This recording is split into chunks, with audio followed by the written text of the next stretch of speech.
man. Damn it. Hate these shit about my inventory.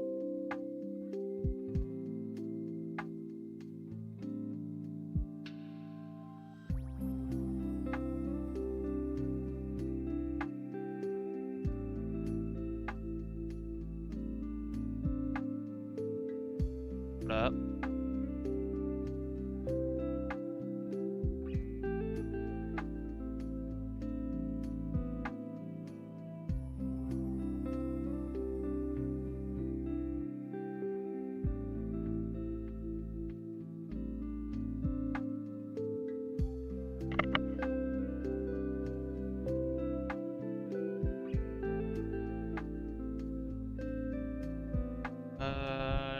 Do.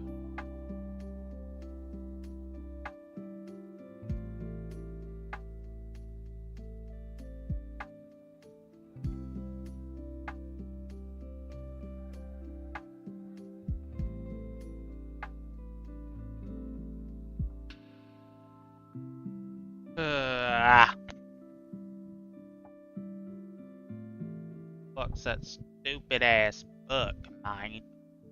What is it? Oh, there it is.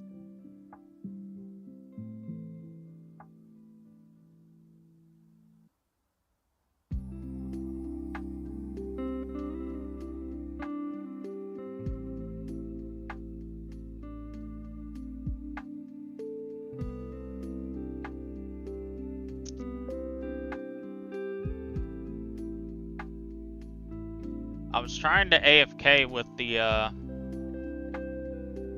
what is it? The, fucking, whatever thing, right? With the, macro for this, but that shit has decided it wants to fuck up every 10 seconds. So I will not.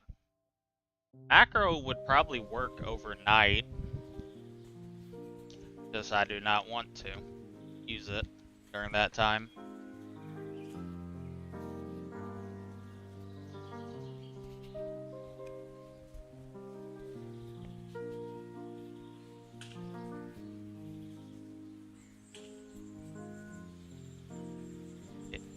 It wouldn't be ass if it didn't fuck up randomly.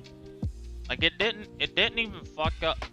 Like I got to like 40 in a row of it doing good and then it decided to randomly just start fucking up. I'm like, well, this is stupid. Why the fuck were you working but now you decide to like go one pixel?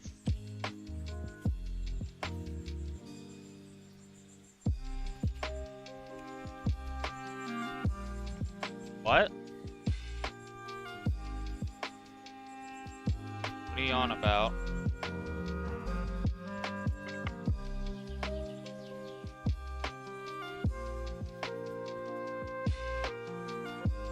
Oh.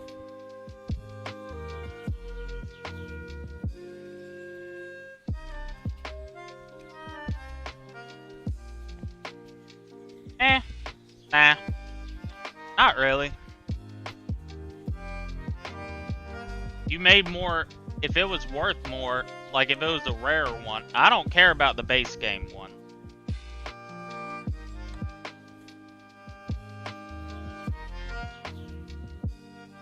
I've gotten that same exact one before. I don't give a fuck about those. If you would have gotten like a rainbow prison cat, I would have banned you.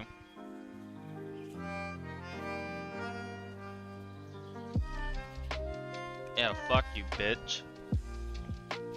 Thinking I was gonna get angry.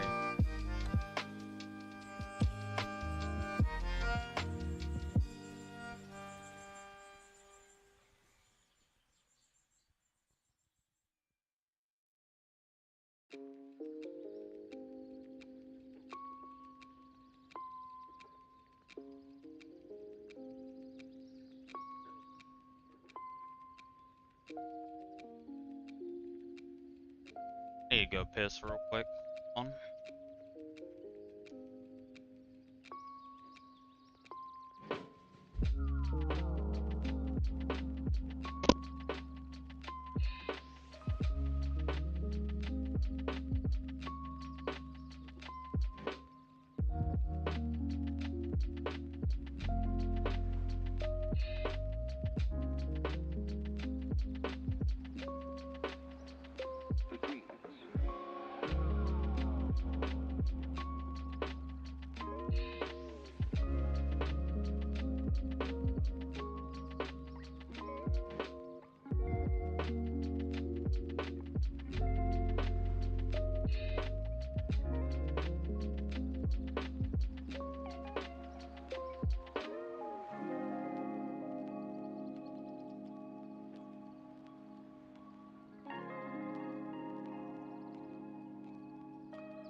Alright.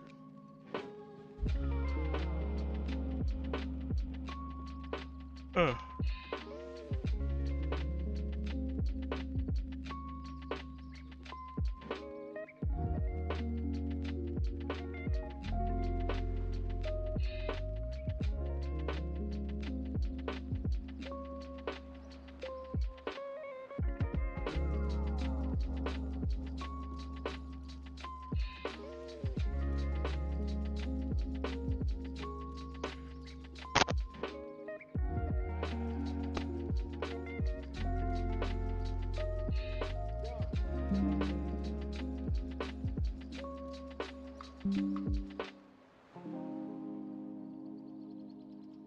You have 2 exams. Wait. Oh, it's 2 for you. I forgot you live over there.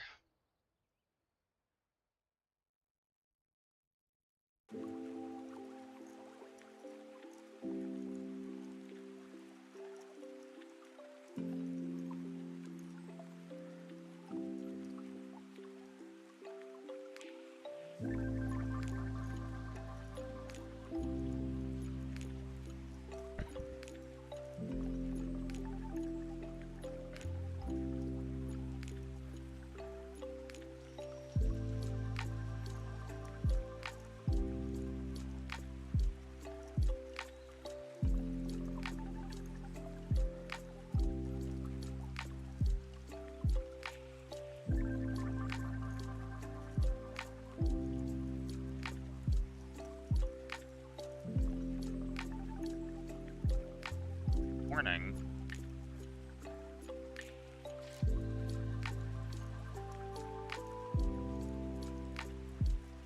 I guess it is in Indonesia. I'm good, how are you doing?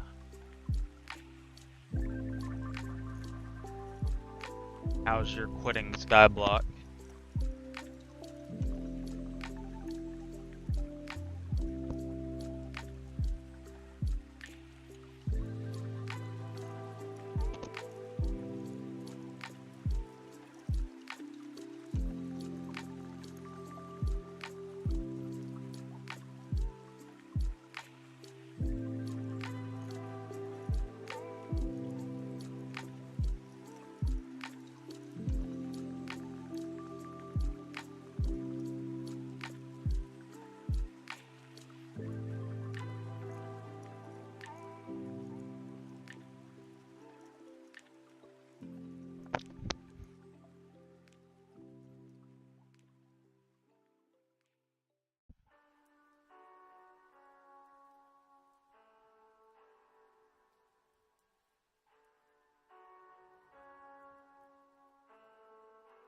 At this point, I'm just refusing to play because people keep telling me to play.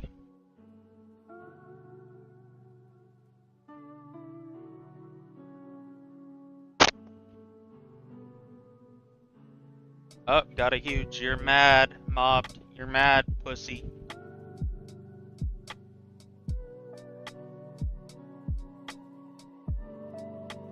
See, it's not nice when I do it now, huh?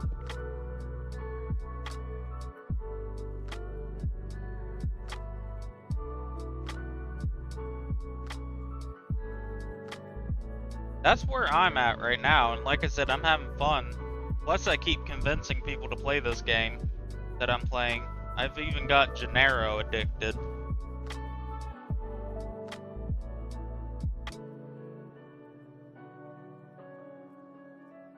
You should try this game out eventually.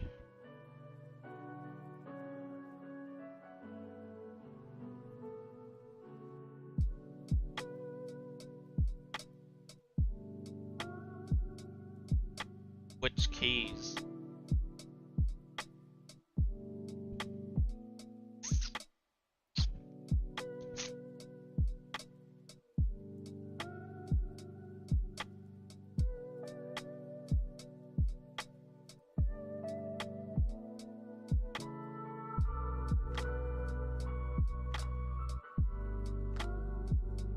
Well, since my clan finally shut the fuck up and put an clan announcement saying Hey man, we lost. Go do whatever you want to do. I'm like, oh shit, we had to ask? I've been doing my own thing since.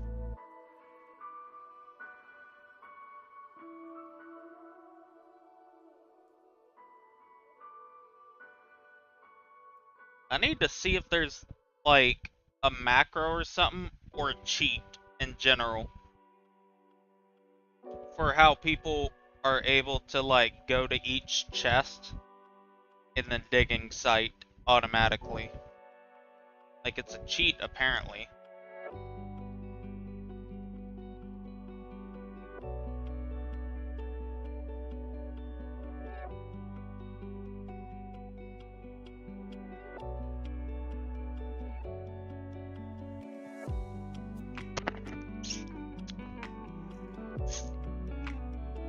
Probably not.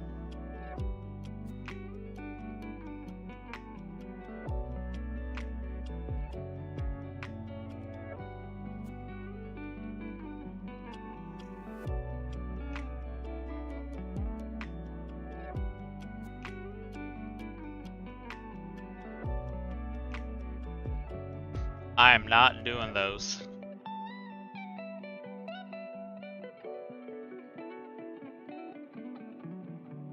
Game can suck a dick.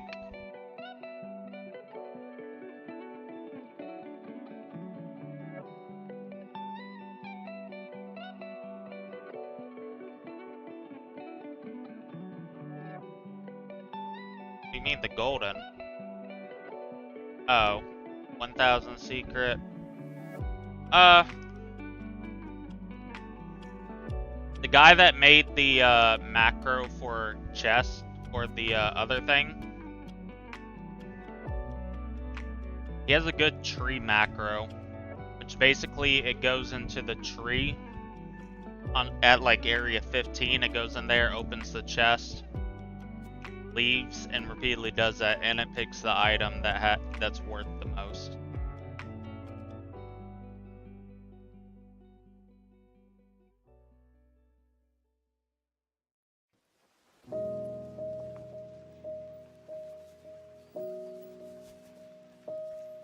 It's how I got to, funny enough, it's how I got to Shopkeeper 99. I just left it on. But it's the best way to get XP for keys, because every other key only gives you 100.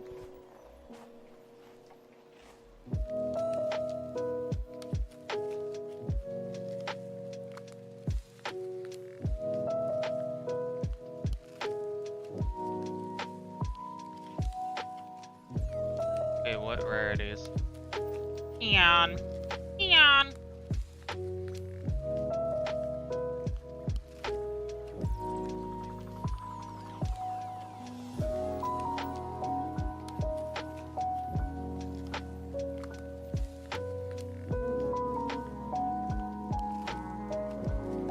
All I can tell you is I've never gotten a single huge from the keys. Or from the tickets.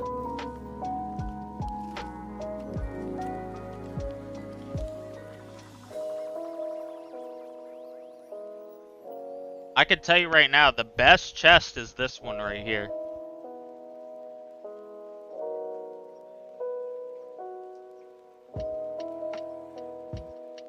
It gives you the rarest shit. Like, after, like, if you don't get it huge. Yeah, it's void. I don't know how cheap the keys are at the moment, but I presume they're probably cheaper because of this chest.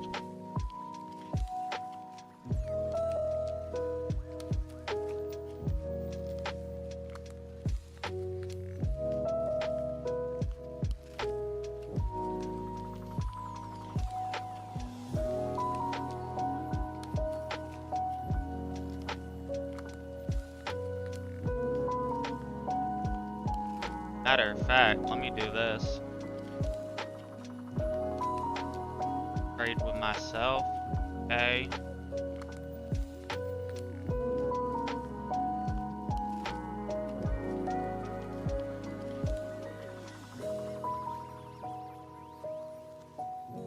him that, give him that, give him that, give him that, that, absolutely that. Crystal key, give him that, take that, take that, take that. Give him that.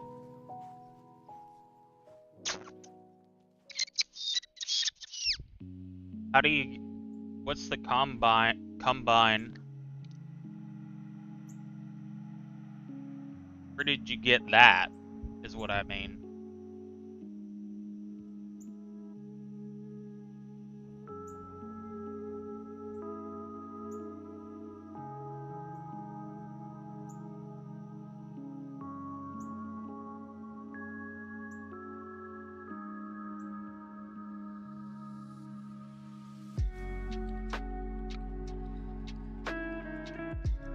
Whoa. Just tried to say the N-word, I saw that.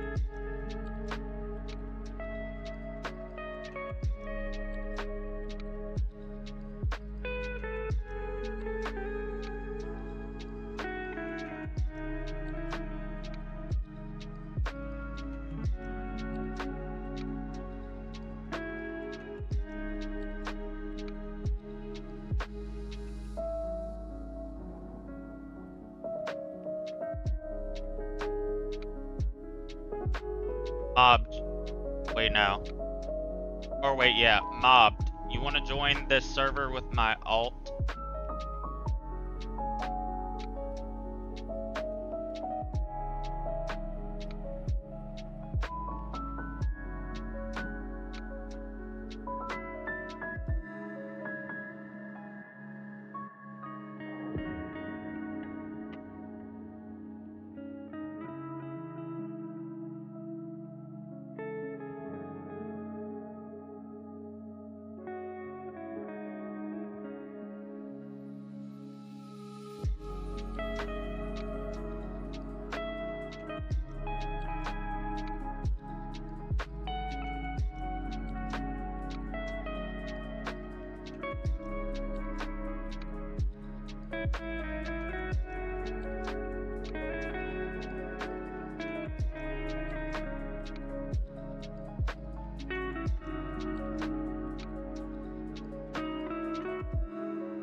I need to put gloves on my hands.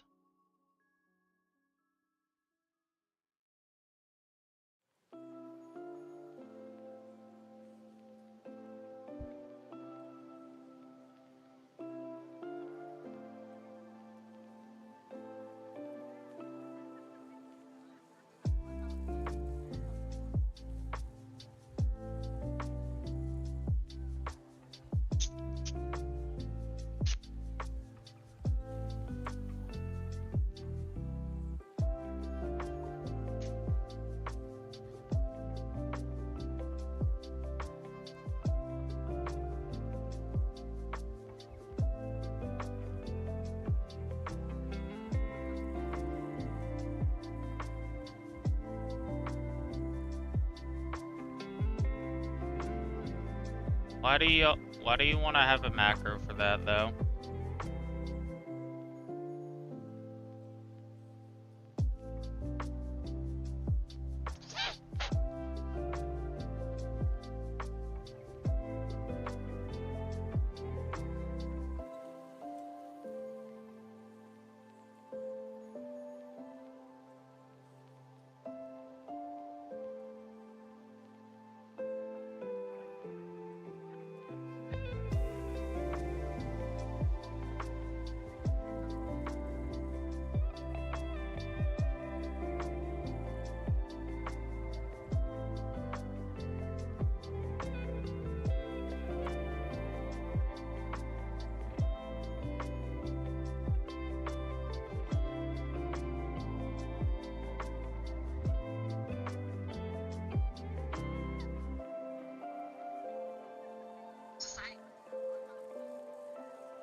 down, down, down, down, down, down, down. So why are you doing the macro?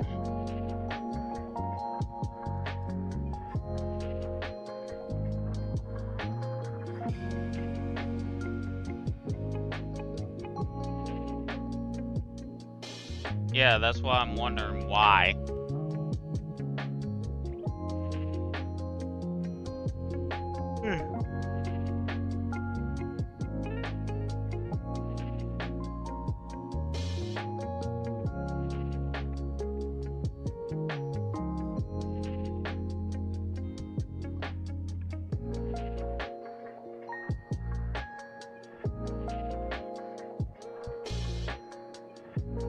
Do you not have Key Mastery 50?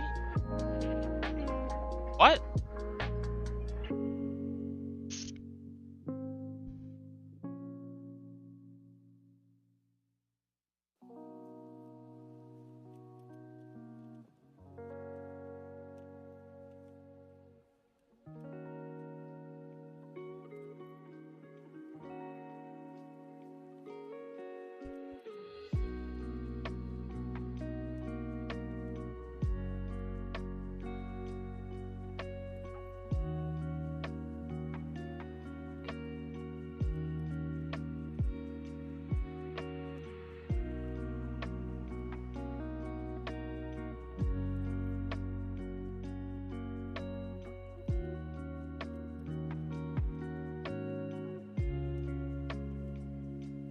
Oh, brother.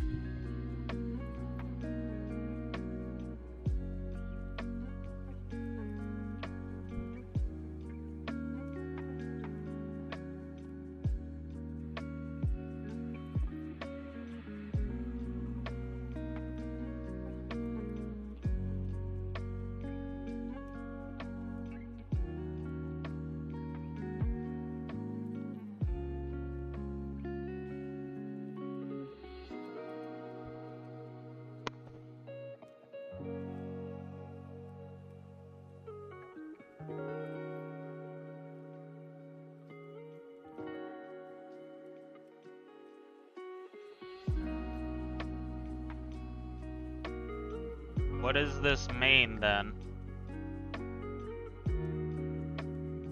Donald Trump was found guilty on all charges related to the hush money. What the fuck does that mean then? Is he going to jail?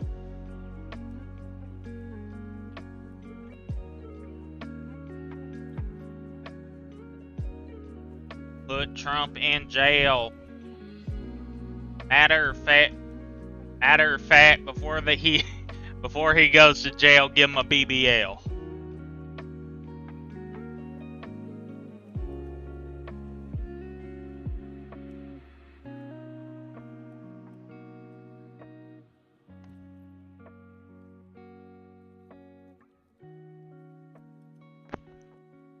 Honestly, I guarantee pedophilia would go down if before they. I mean, we're already gonna be wasting tax dollars on them anyway. If you gave all child predators a BBL before they went to jail or prison, I guarantee there'd be less predators out there.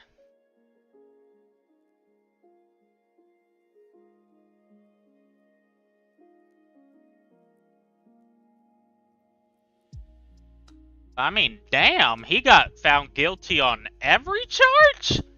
Damn!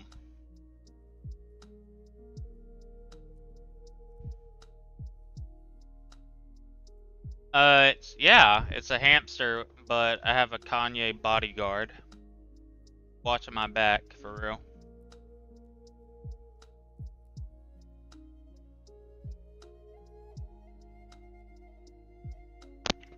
Donald Trump said it's a rigged trial. Amen, brother.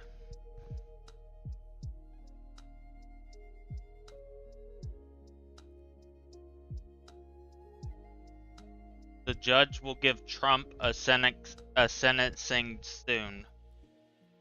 Sham, the country lost.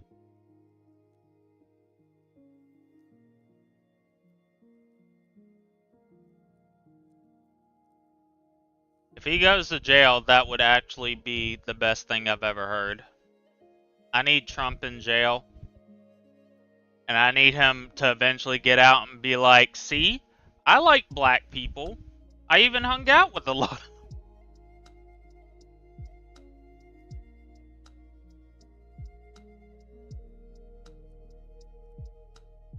God, please, I beg you, God. God, I beg you, please let them storm the Capitol again. Please let those retards storm the Capitol again. I beg you. Please storm the Capitol again.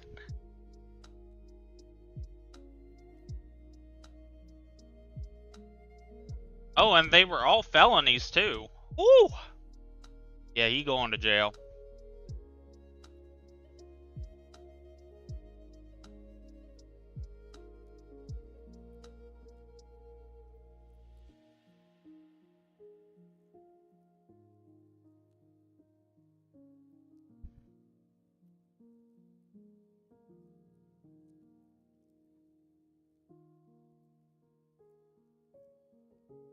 I don't think he gonna get any, like, I don't know. He probably will get, like, probation or something, but I don't know what this means for,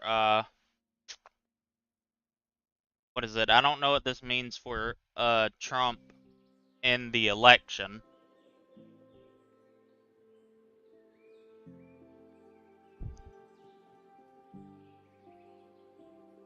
Oh, there's more. It's just nobody gives a fuck about him. Because the third party right now is Robert F. Kennedy or something. Which I don't want him to win because he just went on an interview and talked about how they pulled a worm out of his head because the worm had eaten a part of his brain.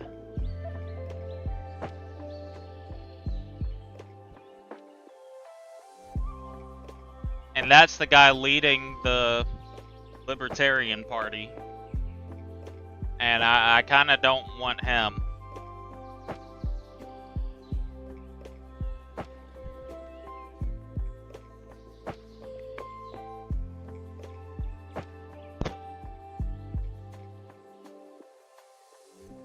There's hella different parties. Mara, you just gotta understand. People don't vote for the other ones.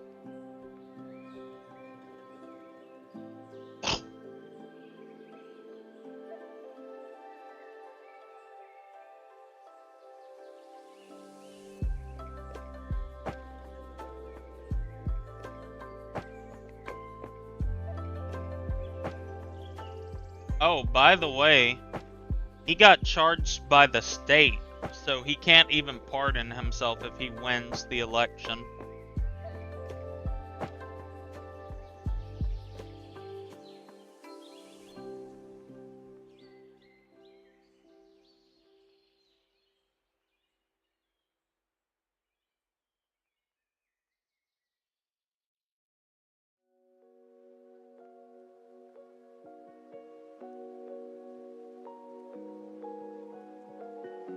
Both of them are fully on board with those bastards in Israel killing children, so at this point I really... Yeah, but if you really think that Trump's gonna be any different, he's gonna be worse.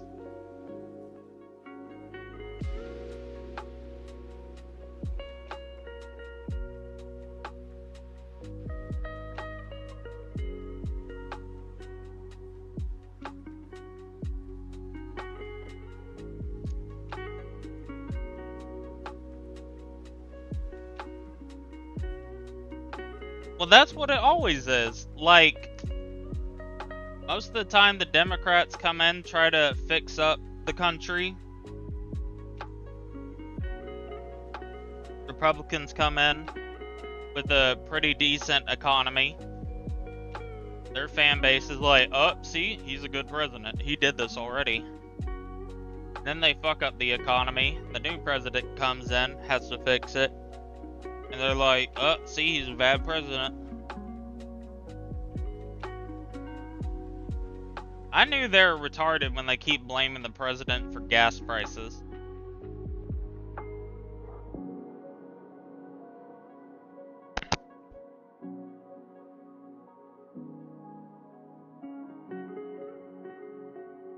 When they keep blaming the president for why gas is higher, that's when I gave up.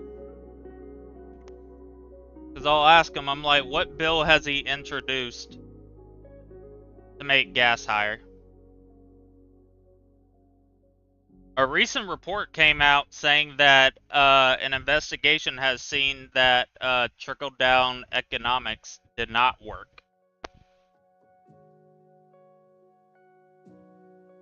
Everybody's like, huh, would have thought.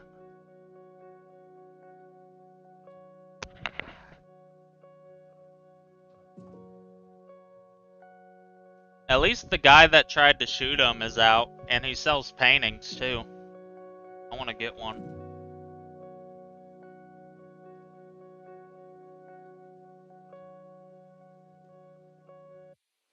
Yeah, but that's the issue. Republicans in this country don't give a fuck what they do. They're gonna support them no matter what, even if they're wrong. That's the issue. A lot of Democrats fucking hate Biden. Including me, I don't like him. He's old as shit. The thing is, Republicans will die on the hill of defending whatever candidate they get.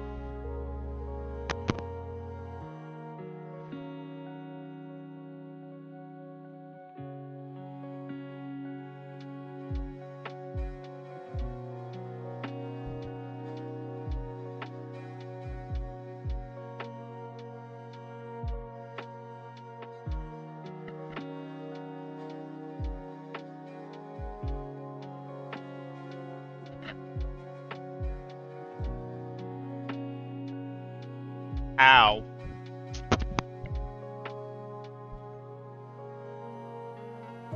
How'd you get your grubby little Indonesian fingers in our election?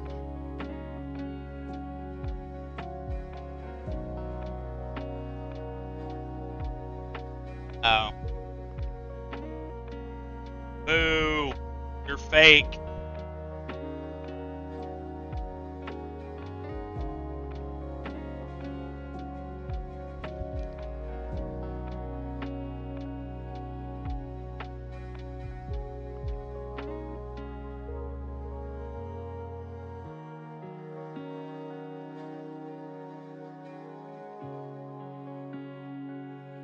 I don't care who wins, I'm not voting.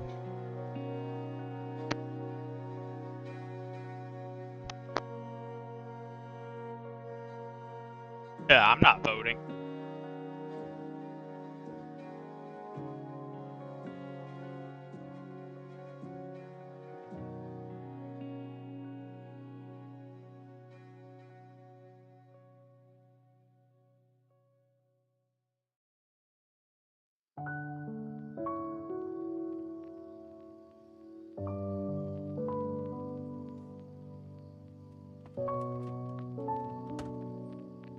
No point.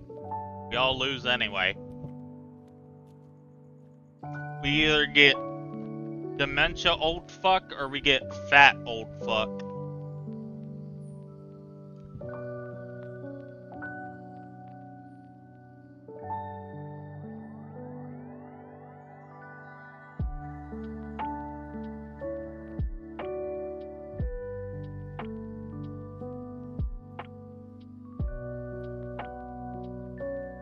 Oh, another huge, I know you're mad, Mob. You're mad. Mad!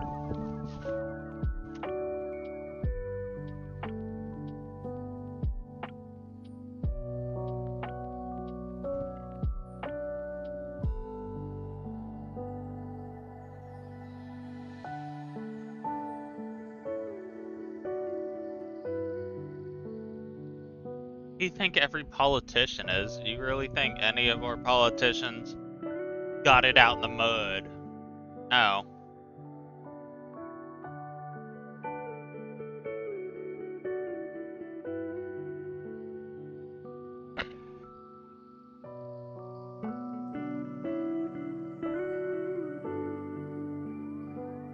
All I know is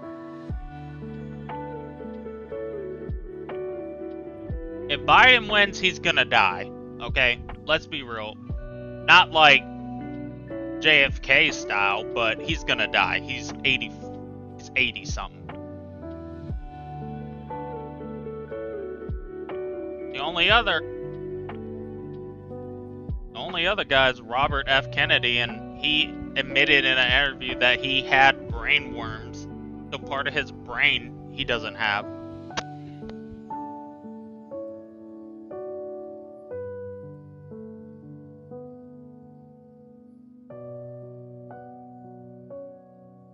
I really don't understand why Donald Trump wants to run again. I really don't get it. Like, what else does he want?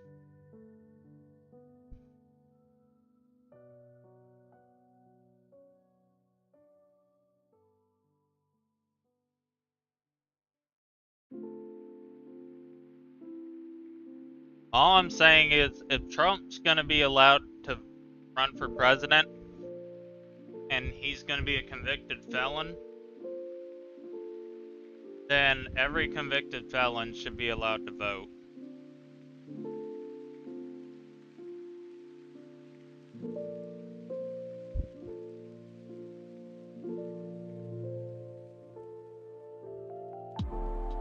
Yeah.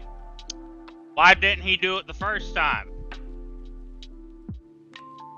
Why we gotta do this again? He didn't fit. Why didn't he do it the first time?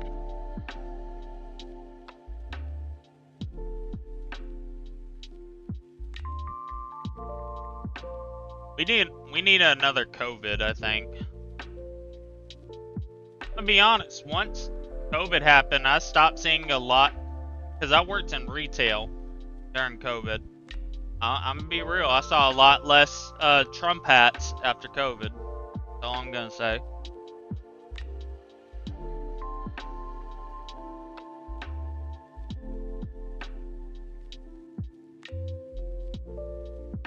I like how America was like, we're just not gonna record anymore about COVID deaths, and now every stupid fucker thinks it's gone.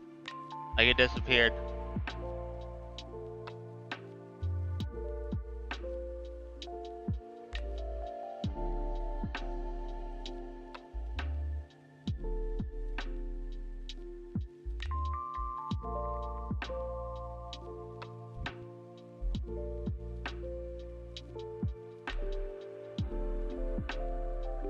I just like that, like, the bumfucks with, like, that are negative 40,000 in debt from medical bills drive a truck that's one hump away from exploding.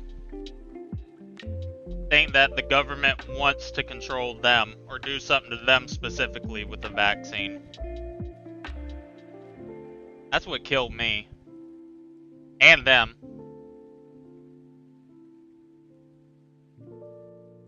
Like, a lot of people in America think they're way more important than they are.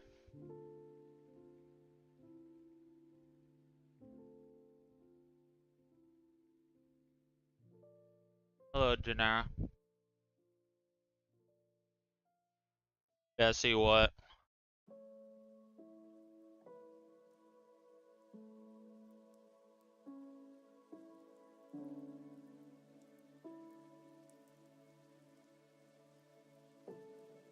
Not nice.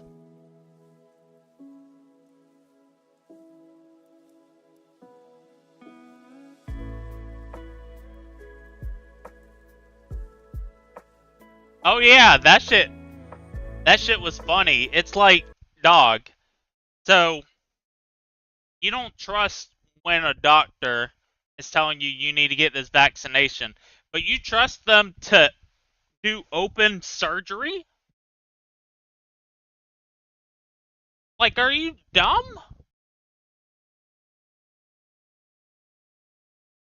You don't deserve the lung.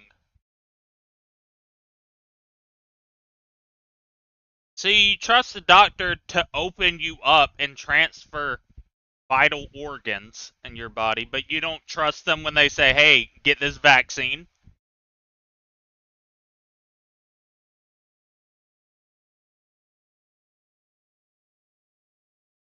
What do you mean, get banned?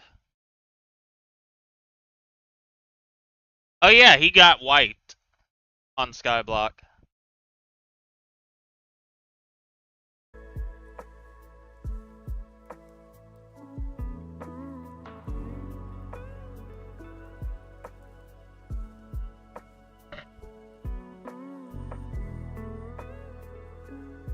Selling my Skyblock account, DM for details.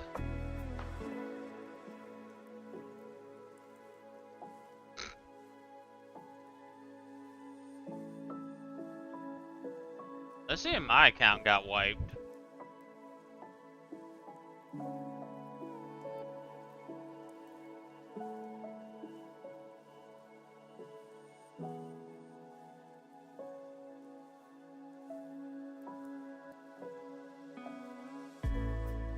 Nah, I still got 87, baby. Yes, sir. Yes, sir.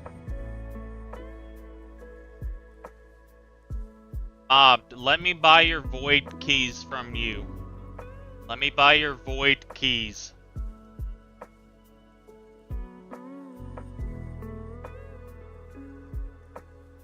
$87 bill.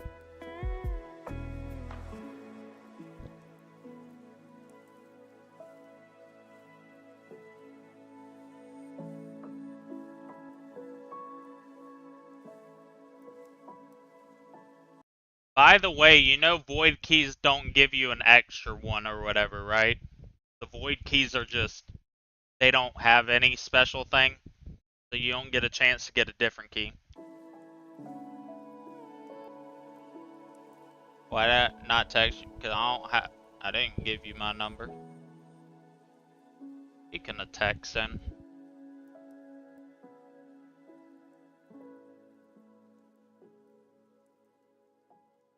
I don't think so. I don't know though.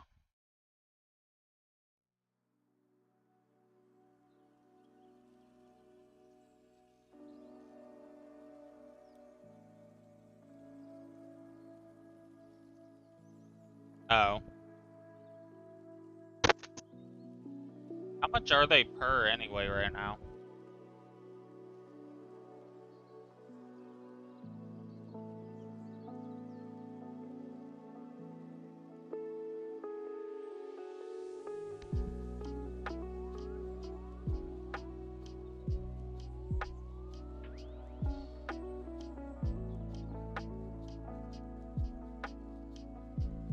Still more mastery? I think you still get the same amount of mastery.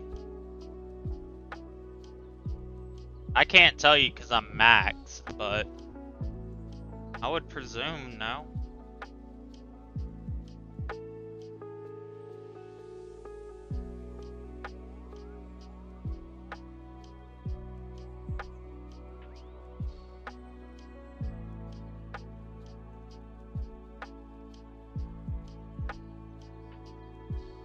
Besides, how many extra keys did you get mobbed? How many extra have you gotten and how many?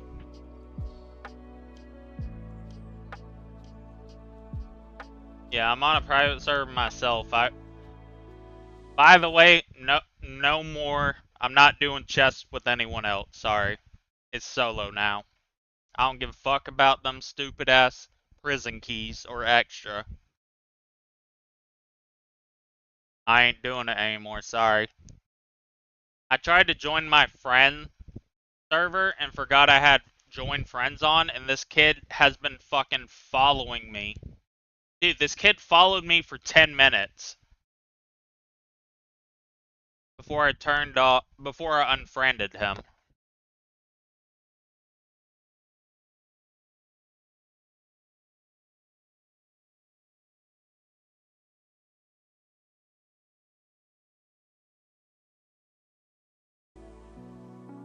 And how am I greedy? It's my server! I paid for it!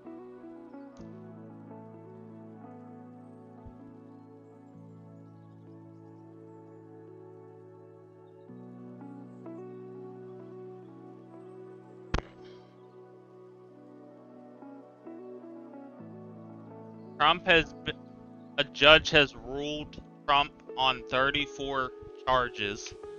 Look up Trump Rule 34 for more info.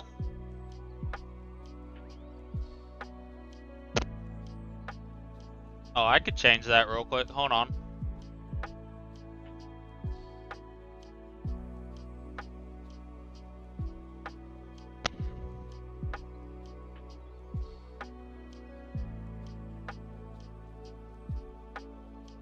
Damn it, his mods. They can go in their own private server. Mob don't even stay in mine anyway, so you can suck a dick, Mob.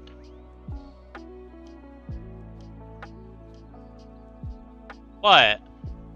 Dave, there's a lot of info. He got charged with 34.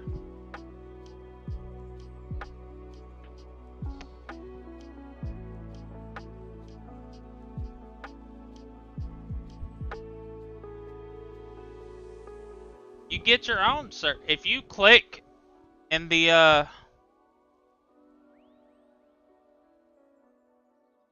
private server thing.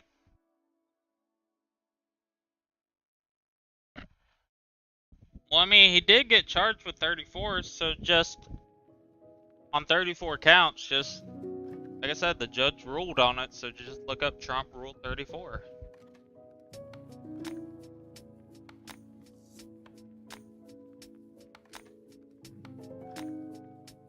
That's why you gotta find a good public lobby.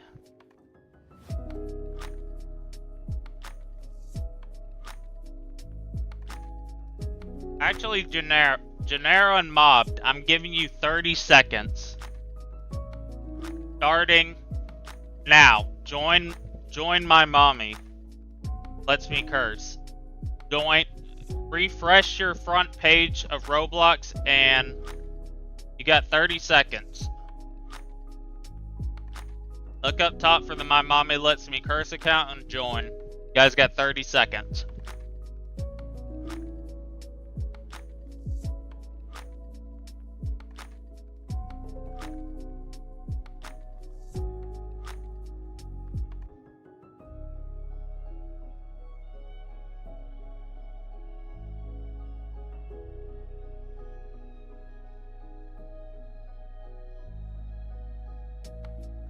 I'm gonna spread you open if you don't shut that cute little Indonesian ass up.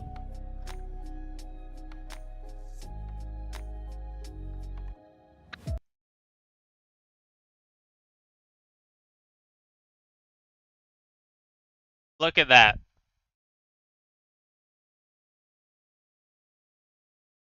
Already.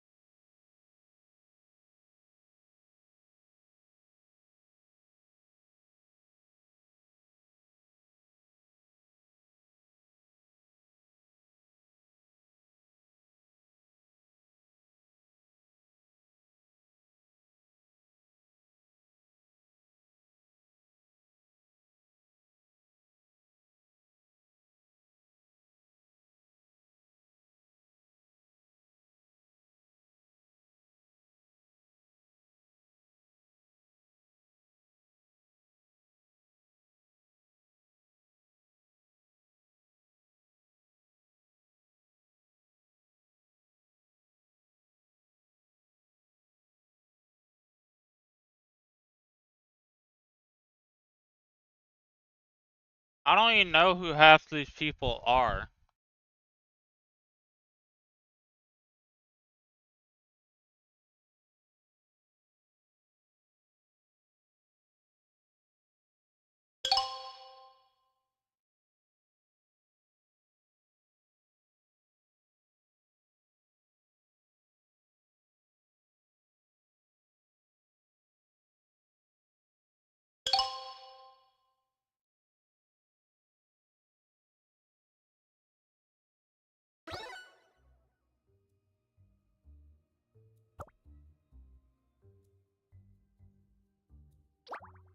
Oh, nice.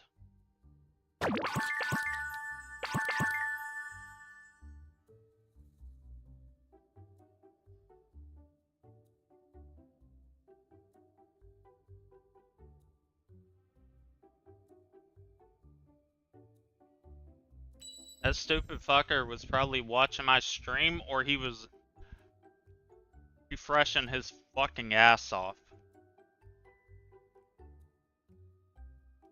to get into my lobby.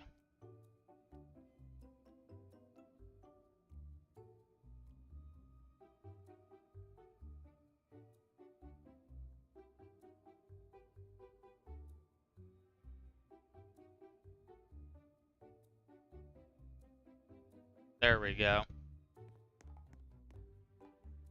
And you got into good. Good Good shit.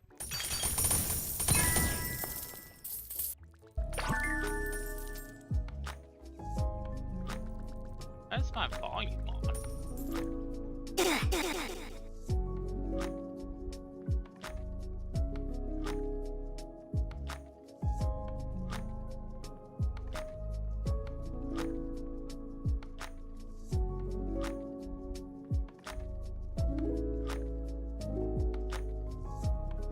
When did the music what?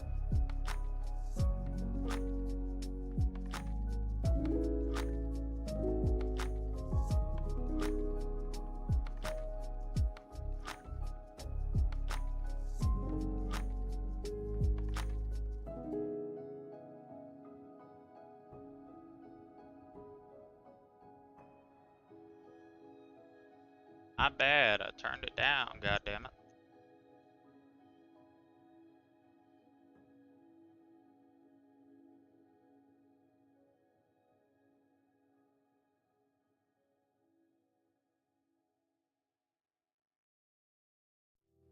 And fuck you, I'm running this bitch up again, right now.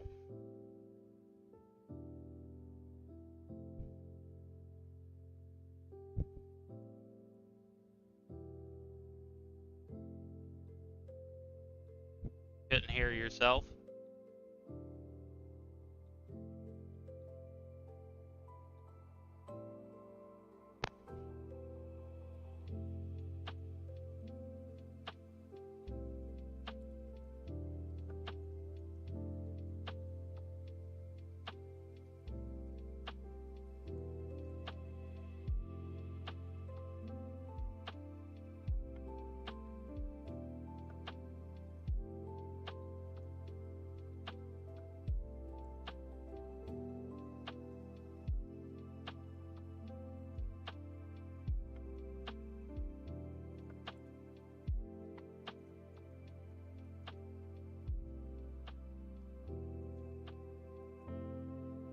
Wow. Quit being gay to be gay. Congrats.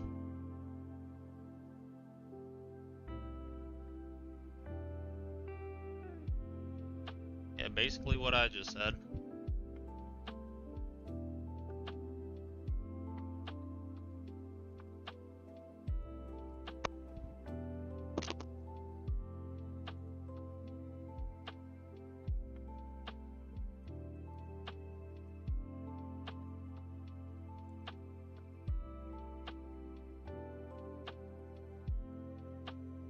Ugh.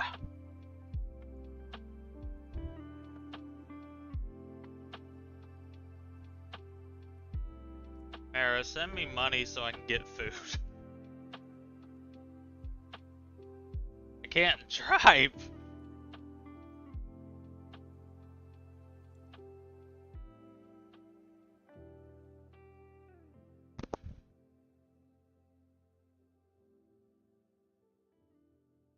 I can't. Dog, my sister's boyfriend got pulled over for a ticket back in February, and for some reason they decided to put my fucking name on the ticket, so my license is currently suspended. I can't go buy food.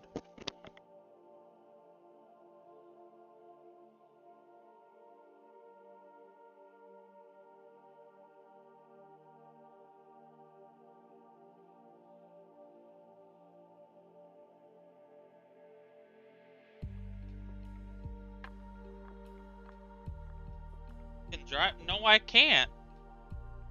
Mara, my license is suspended.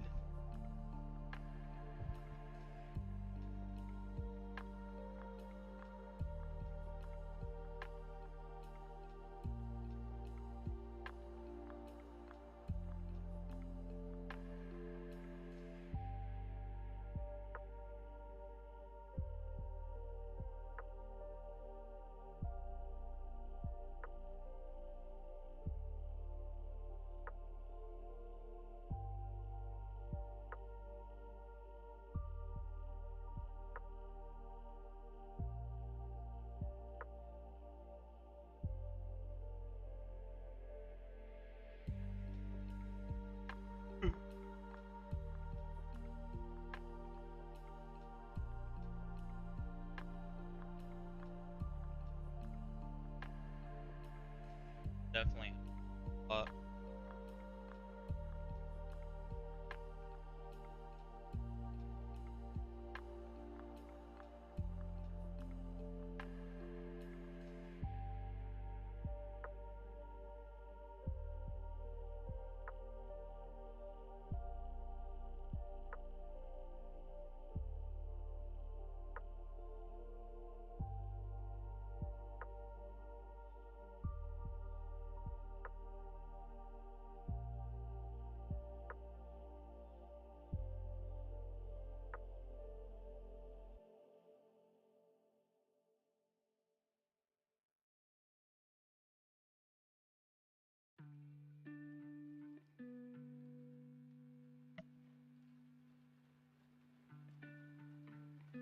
Gotten 3. Actually, I've gotten 4. Got one just today.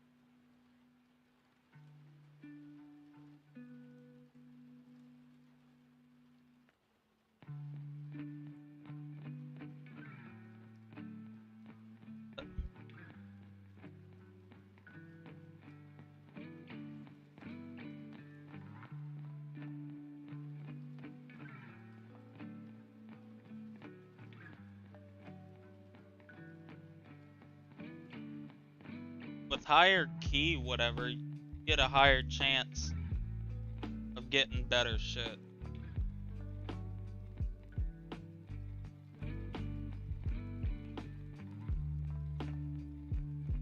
What can I even get to eat? Oh, I can do dash. It's on sale.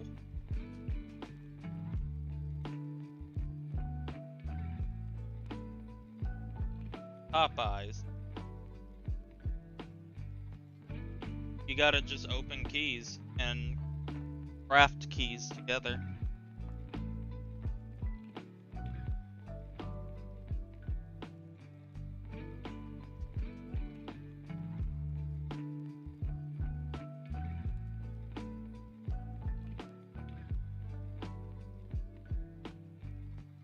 Have any money for Popeyes? Yo, who drop me a little 20? I'll give me some Popeyes.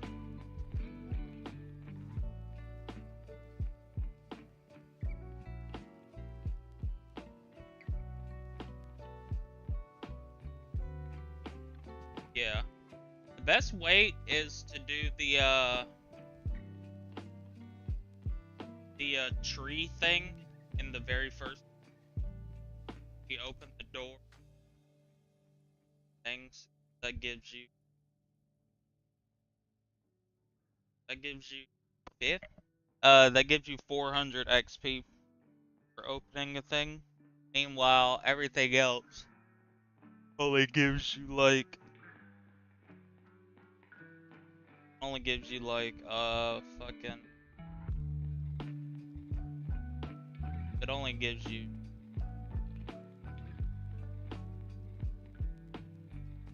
I completely forgot what I was saying. Who cares? Oh yeah, every other key opening only gives you 100 XP, but opening that wooden door, the first world, to combine, no.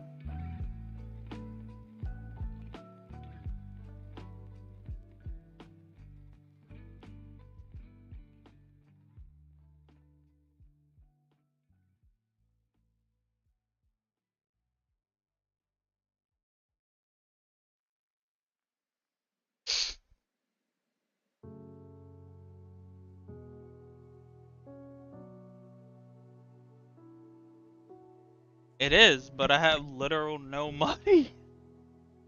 I'm not making money anymore. Been job searching. It's hard. If I have to work retail, I'm killing myself. But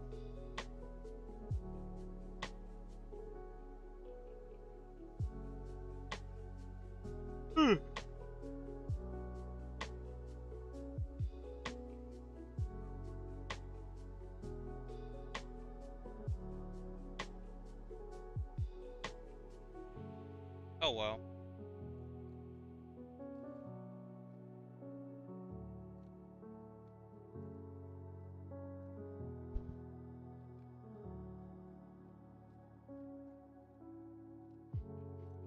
Probably gonna leave my PC on tonight for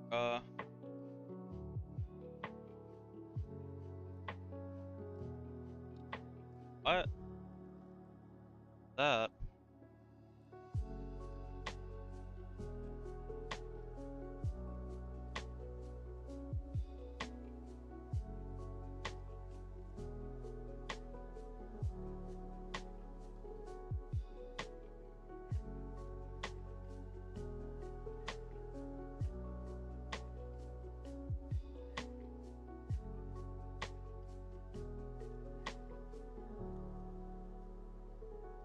Oh, box. I don't know what that means. Killer.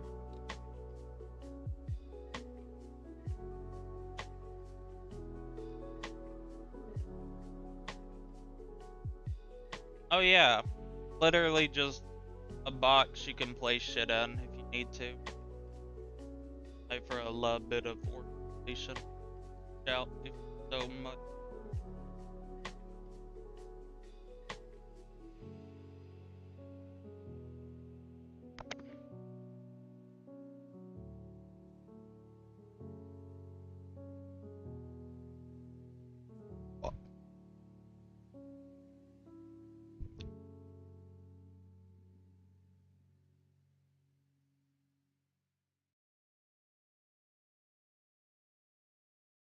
Oh yeah,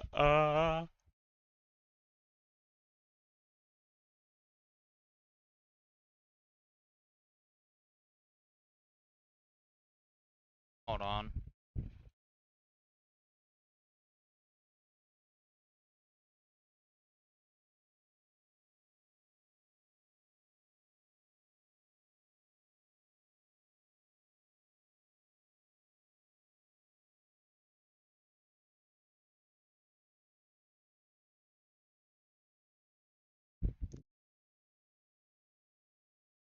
You trying to get a job at? I'm just applying at any type of like manual labor place. Something. I know people say go back to retail. I literally can't. Like, I would love to be able to work retail, but I would have a meltdown, I think. Look, about look. I mean, what keys do 43 or 9.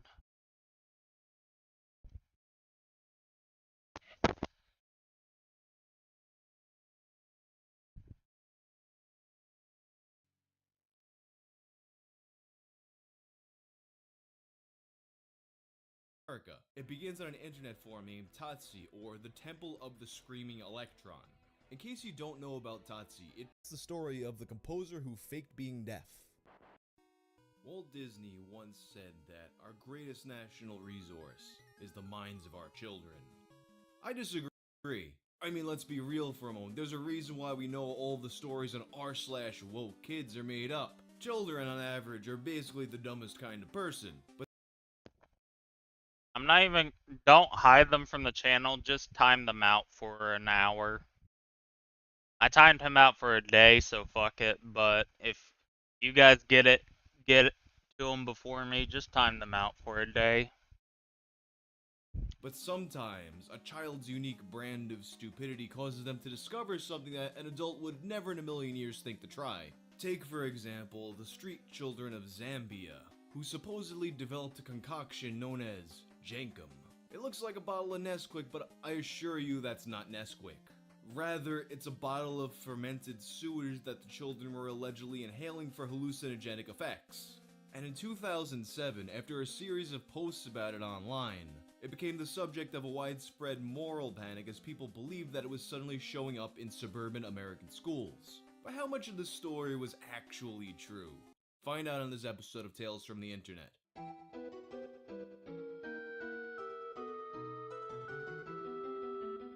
Great taste with nutrition. Jankum is probably one of the most requested topics for me to cover on this channel. You probably saw that yellow balloon and clicked immediately, but if you don't know what Jankum is, let me explain. Essentially, what people do, and you do not do this, please. They fill a jar up with pee and poo, Cap it with a balloon and leave it out in the sun to ferment for a week or so.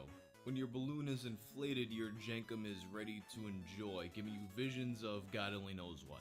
And the thing is, there's actually a lot of confusion over whether or not Jenkum is real. Yo, I be getting high off my piss and shit. Be a hoax, such as in this article by SoberLiving.com, which concludes with the statement, "As an aside, the term jank has become quite popular with high school students lately. Kids will refer to something lame or bad as, 'That's janky.' Wow, hip slang too? What's next? Cockroach gin? Pea brownies? Sometimes I think I'm getting too old for this crazy world." That right there is a quality vintage boomer post. For the sake of this video, to put this question to rest, I was considering making my own in the name of science, but nah, it's just not worth it. But I don't think I had to actually make it, because it seems like there's a substantial amount of evidence supporting that, yeah, it is a real thing. In particular, the existence of Jenkum as a street drug before any of this internet sensationalism was often covered in stories reporting on the plight of children in Africa. Outlets that mentioned it in the past were BBC, the New York Times, it made it into one UNICEF report. And the earliest known reference to it was published in 1995 by IPS, the Inter-Press Service. Sniffing sewage is a symptom of the desperate plight of Zambia's street children. There are thought to be some 75,000 in the country as a whole, a number that has doubled in the past 8 years. Nobody knows exactly where the idea for making Jenkum came from, but it has been used by street children in Lusaka for at least 2 years. Nason Banda of the next thing you need to save up for is something that cost like 400 million. Second. This. You need to save up for a super magnet. Because what happens is, no matter where you are in the map, you collect every single coin, loot bag, and anything else. No matter where you are in the map. You need to save up for one of those. It's expensive, yes, but it is something I would highly suggest get, because it's helpful as fuck. The Drug Enforcement Agency is not proud when he says that it is unique to Zambia. He shudders when he sees the boys at the sewage ponds, scavenging for fecal matter to make Jenkum. So without having to go and make my own bottle, I think there's enough evidence for me to say, yeah, this probably is a thing that people actually do, somewhere in the world. But the real controversy comes when it supposedly made its jump to the United States of America. It begins on an internet forum named Tatsi, or the Temple of the Screaming Electron. In case you don't know about Tatsi, it began in 1989 as a dial-up bulletin board service that would be the host to a lot of controversial and unusual content. And then in 1997, it would shift to being a full-fledged internet forum. Think of it as being somewhat of a spiritual predecessor to 4chan. And with that in mind, it should be no surprise that it would be Tatsi that would popularize the concept of Jenkum in the United States. In particular, this takes place on June 7th of 2007 with a post by a user named Pickwick. Okay, today I set it up and put the bottle in the hot sun. My friend took pictures of all the steps. First I shit in the bottle, then pissed in it. I took a balloon and stretched it over the top to catch all of the gases. Now I will wait a few days and hope the balloon fills up. And the next day, hey everybody, time for an update. The bottle is on my porch at the moment. All day I let it sit in the hot sun, and surprisingly, the balloon is actually inflated a little bit. It is kind of standing up and has some gas in it. The shit on the bottom has bubbles floating on it. No pictures though. My mom took the camera to my brother's prom. Thanks for your support, everyone. Tomorrow, if the balloon is big enough, then I'm going to do some Jenkum. Another day passes. I took some pictures of the progress. The shit on the bottom has seemingly turned to sludge and mixed with some piss to make a layer on the bottom. The layer is softer than just shit. Oh bro, we geek. I swished the bottle around and it moved. Above that one, there's a layer of dark piss that has some shit in it. There's a steady stream of tiny bubbles moving up from the shit sludge layer through this layer. The balloon on top has inflated more since last night. I put a new label on the bottle because the last one got rained on. The glass inside the bottle has a coating of water from evaporation inside the bottle. And then finally, a few days later on June 13th, Pickwick would reap the fruits of his labors. Well, today I finally did it. I became probably the first person in America to huff his own shit gas. No video though, sorry, no camera. I hope you are not too disappointed. I could bet pictures though, and I wrote a trip report. Today the bubbles had mostly stopped. The balloon had possibly grown a little bit since the last time, but it was oblong from days in the sun, or maybe from the gases inside, so it was hard to tell. The shit in the bottle was very settled and did not look like shit anymore even. I first lightly took the bottle to make sure all of the bubbles had popped. I then pinched off the balloon and took it off the top. W. I That's the held scientist that while I right there. puffed from the bottle. After exhaling all the air from my lungs, I took my straw and inhaled from that inside sucks. the bottle. I got 2 The flavor huges of for shit mine. struck me. It stuck to the tongue like the flavor after smoking a cigar. My body wanted me to stop breathing it, but I kept going by putting the end of the straw further back in my mouth behind my tongue. I took some more breaths of that and I waited a few seconds, then inhaled the balloon. The balloon was less harsh. I could barely taste any of it and it felt like breathing oxygen. After breathing it in, I immediately felt that I was passing out. I did not even have time to spit before I became unconscious. When I woke up, my spittle had oozed out of my mouth and down my chin. I asked my friend how long I was out for. He said for about a minute, and that he had repeatedly tried to wake me, but I would not wake up. During this short conversation, I began to feel light dissociative effects come over me, accompanied by buzzing in my ears. The feeling got stronger and stronger until I felt like I was in a dream. This was somewhat enjoyable. It made me feel like nothing really mattered. The apathy actually made the rest of the trip more enjoyable. After I was fully in the dreamlike state, visual hallucinations began to start. I had fleeting visions of people who seemed completely random, like my second grade teacher. I would say something to the person and then he or she would disappear. Normally, I would be fearful of trips like this, but the dream feeling made it almost fun. Hearing was dull during the trip. I could only hear what I was saying and some random noises like screeching and car noises. After the effects wore off, my friend told me that I was mostly talking in gibberish, so I guess I couldn't hear my own voice anything in the outside world throughout the trip. At the peak of the trip, I saw things like pillars in my lawn that disappeared and shapes in the sky. My sense of time was slowed, so the whole trip felt like it was shorter than it was. The come down was mostly auditory hallucinations, like voices and loud cracks. The dreamlike feeling lessened and I drifted back into reality. In the last parts of the trip, I became paranoid from the noises because it felt real instead of like a dream. I asked my friend how long it had been. He said about 40 Alright, have minutes. fun, mobbed. He also told me that I spent long periods of time staring at different spots. I also, according to him, spoke slurred words to trees and rocks. I was very surprised by how messed up the Jenkem got me. That was higher than I had ever been. Other drugs distort reality, but Jenkem really distorts reality. I was almost completely unaware of my surroundings.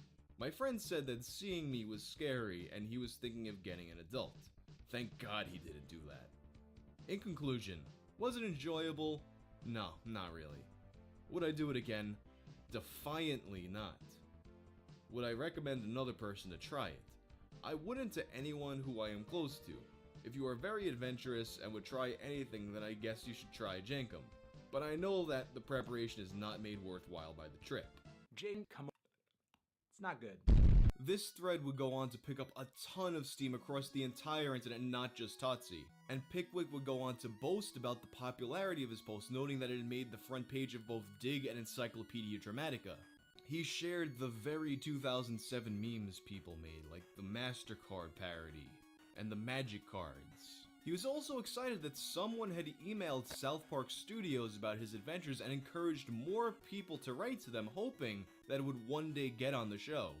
But Pickwick's enthusiasm would wane a few months later, when this bulletin was issued by the Collier County Sheriff's Office in Florida. On 9/19/07, Corporal DeSaro received an email from a concerned parent regarding a new drug called Jenkem. The parent advised their child learned about this drug through various conversations with several students at Palmetto Ridge High.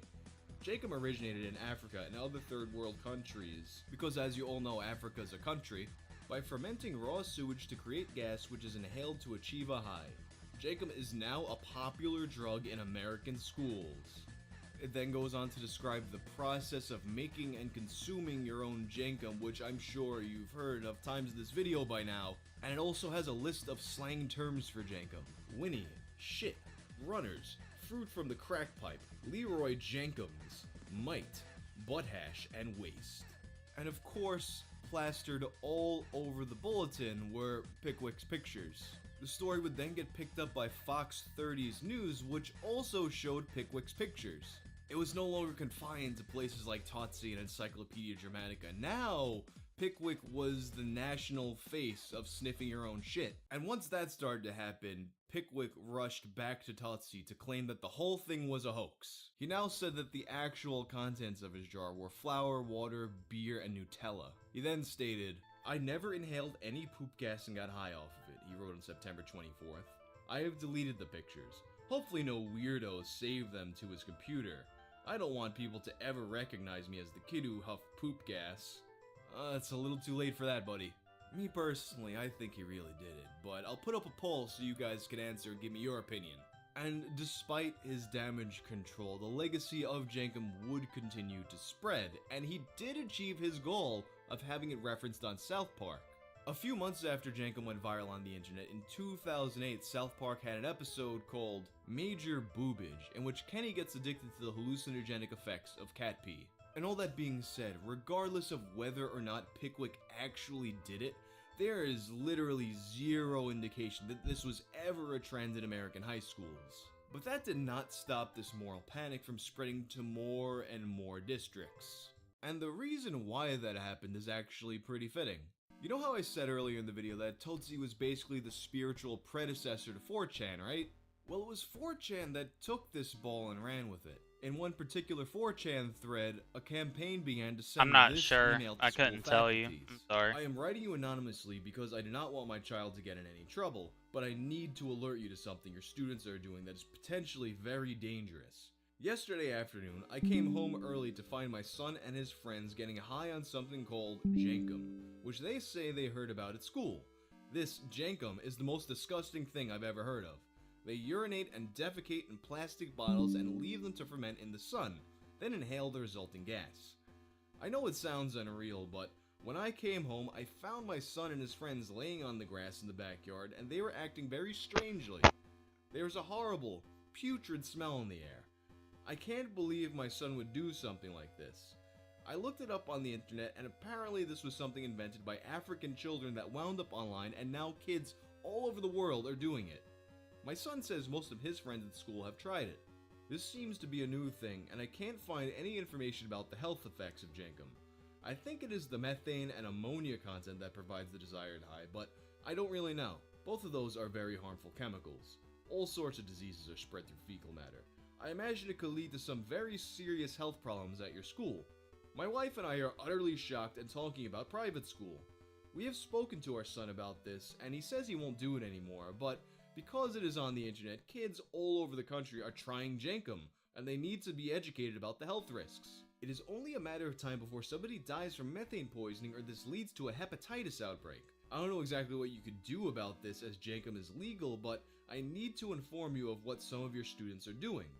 And many of these emails that were sent out received responses from schools that indicated that they would be informing the parents about this, inevitably leading to soccer moms all around the country having sit-downs with little Jimmy to tell them to not sniff their own ass shit. And all that's not to say that Jenkum has never, ever had a presence in the US. There was the one time, back in 2011, when NBC5 reported on a disaster at a Jenkum lab.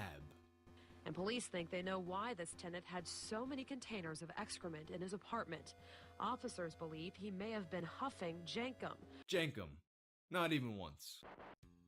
You hear a lot these days about loot boxes being gambling for kids.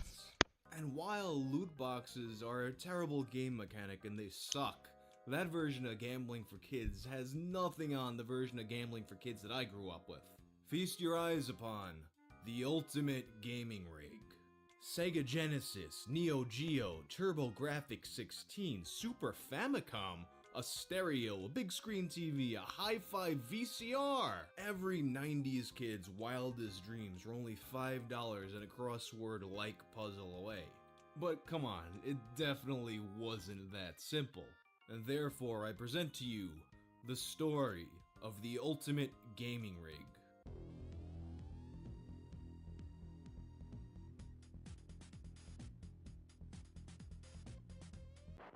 If you were an avid reader of game magazines from the early 90s to the mid to late 2000s, as I suspect many of you are, you've definitely come across one of these ads. Every console you could possibly have at the time combined with a top-of-the-line home theater system and sometimes computers. And what's even better, this isn't just the usual sweepstakes where you mail it away and you have a 1 in a million random chance to get picked to win. No, this was skill-based. And being the high IQ gamer that you are, you're definitely gonna win this, right? It first appeared in 1991, presented by a company called Pandemonium, and it would return month after month for years with different names like Puzzle Me, or Bane Dramage, or Rattlebrain. You have the power. In this contest, you don't rely on the luck of the draw. You determine if you win or not. You win by outscoring others in a game of skill. Can you solve the puzzle below? Then you have what it takes. It looks simple, but it's only the start. Each of 5 more puzzles gets a little harder, but this time, it's all up to you. Stay into the end, and the gear is yours, with whatever options you want. Do you have what it takes? Then play to win. Video game contest. Play any 16-bit game in the world with this lineup. Neo Geo Gold, Nintendo Super Famicom, Sega Genesis and the TurboGrafx 16. Get all 4 or trade the ones you don't want for cash. Bonus options, adapters, games, accessories, cash and more. Media Rig Contest. The ultimate gaming environment. 40-inch monitor, 130-watt receiver with Dolby Pro Logic surround sound. Infinity speakers, subwoofer, CD player, graphic EQ, dual cassette, and hi-fi VCR. This rig will blow you away, literally. You'll not only see it, but feel it. Directions. Fill in the mystery word grid with the correct words going across to spell out the mystery word down the end. Hint, use the word clue. In the future, there will be 4 more puzzles at $2 each, and 1 tiebreaker at $1.50, which will arrive by mail. You will have 3 weeks to solve each puzzle.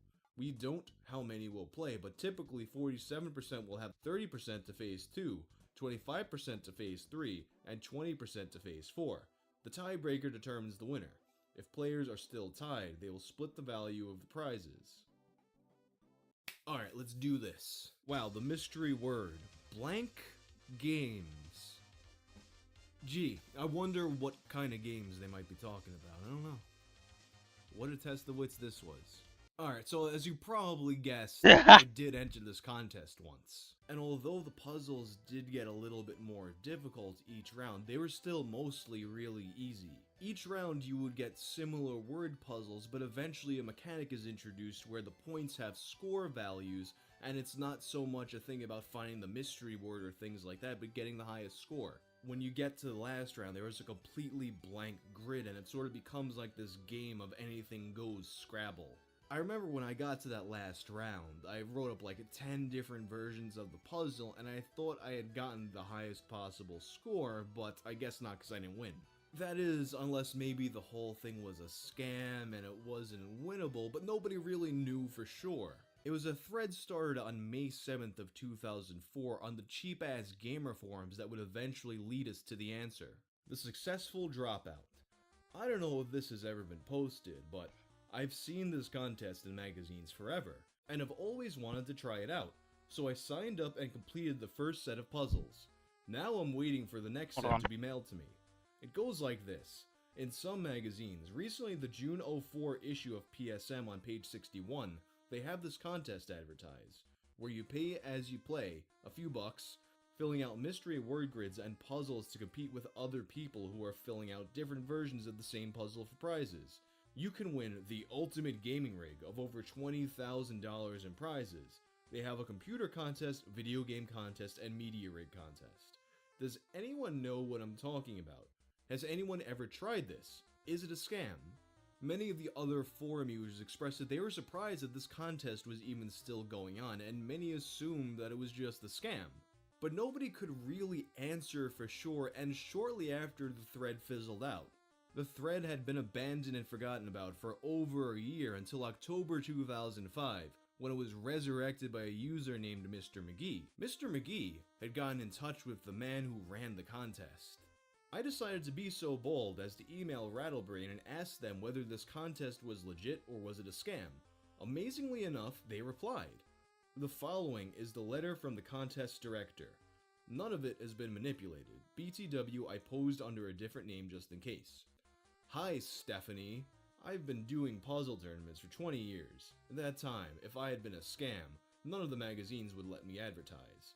I do what I say I will do, and if you find yourself not happy at the end of the contest, I'll send you a complete refund.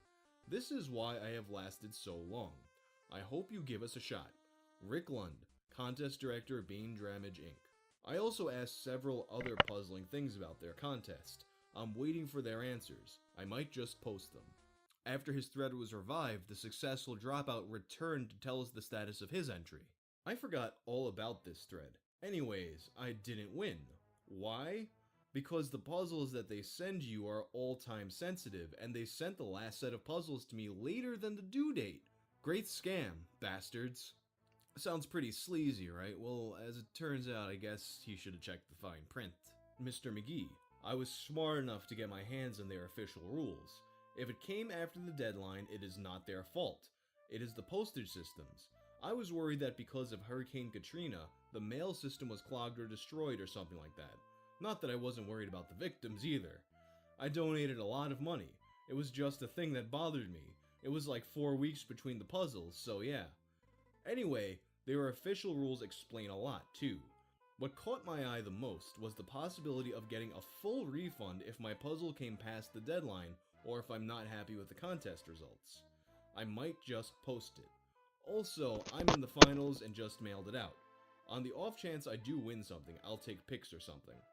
From this point on, the thread would remain a lot more lively, with people coming throughout 2005 to compare their contest entries, theorized about whether or not the contest is a scam, and recall the episode of Doug that had a contest like this that turned out to be a scam. A few other people from the cheap-ass gamer forums managed to get in contact with Rick Lund, who would either delay their responses or give them stories about sore losers giving him problems. And it was on January of 2006 that Rick Lund sent out an email clarifying the sore losers problem.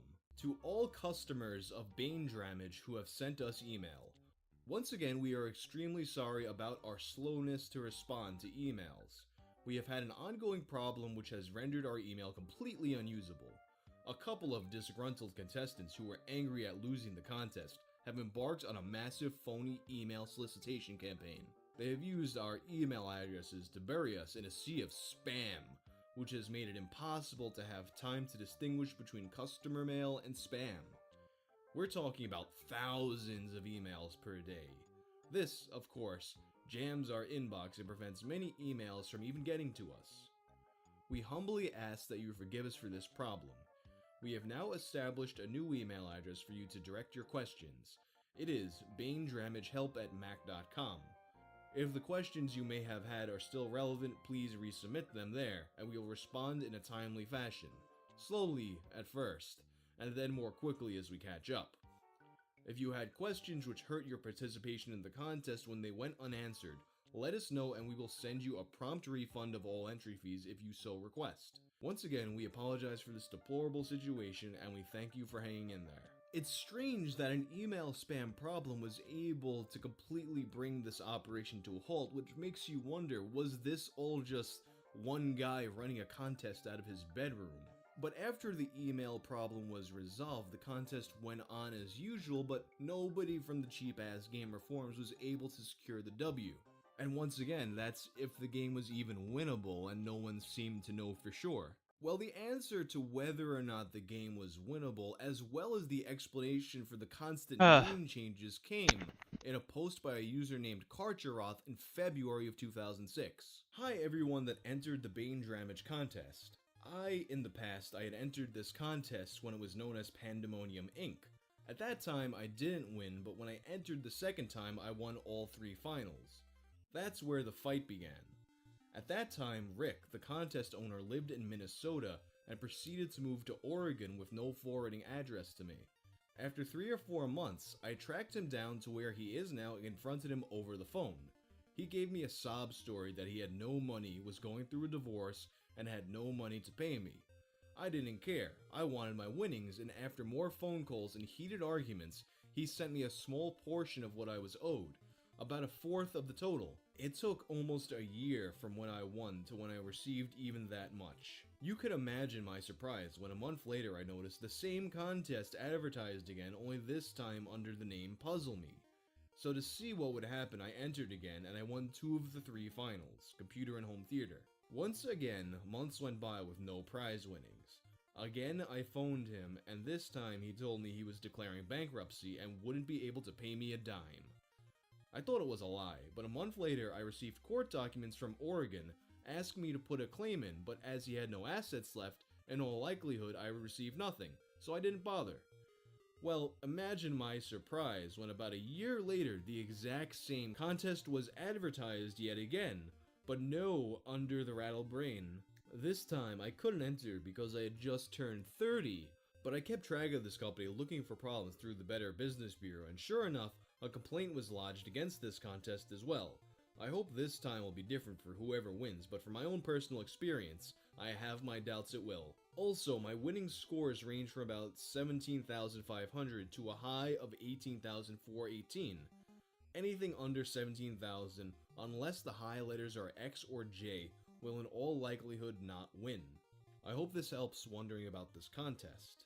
And a month later, another former winner named Malth would come forward. I enjoyed reading all the posts on this page and decided to post my own story in case anyone else is trying to research this company. Another page you need to read is Game Set Watch, which shows many if not all of the advertisements for this contest. It is hard to find real information about the company that offers this contest. That is your first clue. I entered the contest about 10 years and countless incarnations of this company ago. I worked really hard on the final puzzle, which is difficult and variable enough that only one person is likely to get the high score. It requires you to use the Oxford English Dictionary and other dictionaries to find really obscure and small words, and fit them into a grid in such a way as to obtain the highest possible score. Long story short, I won. Imagine my pride at having beat all the thousands of people who entered the contest, and my anticipation of winning all this awesome stuff. Guess what? That's right, I got nothing. What I did get was a series of what I believe to be the official courtroom proceedings of the bankruptcy of what was Pandemonium. I cannot make a claim on what was due to me because the amount was too small. I went so far as to obtain a consultation from a lawyer who directed me toward the Better Business Bureau.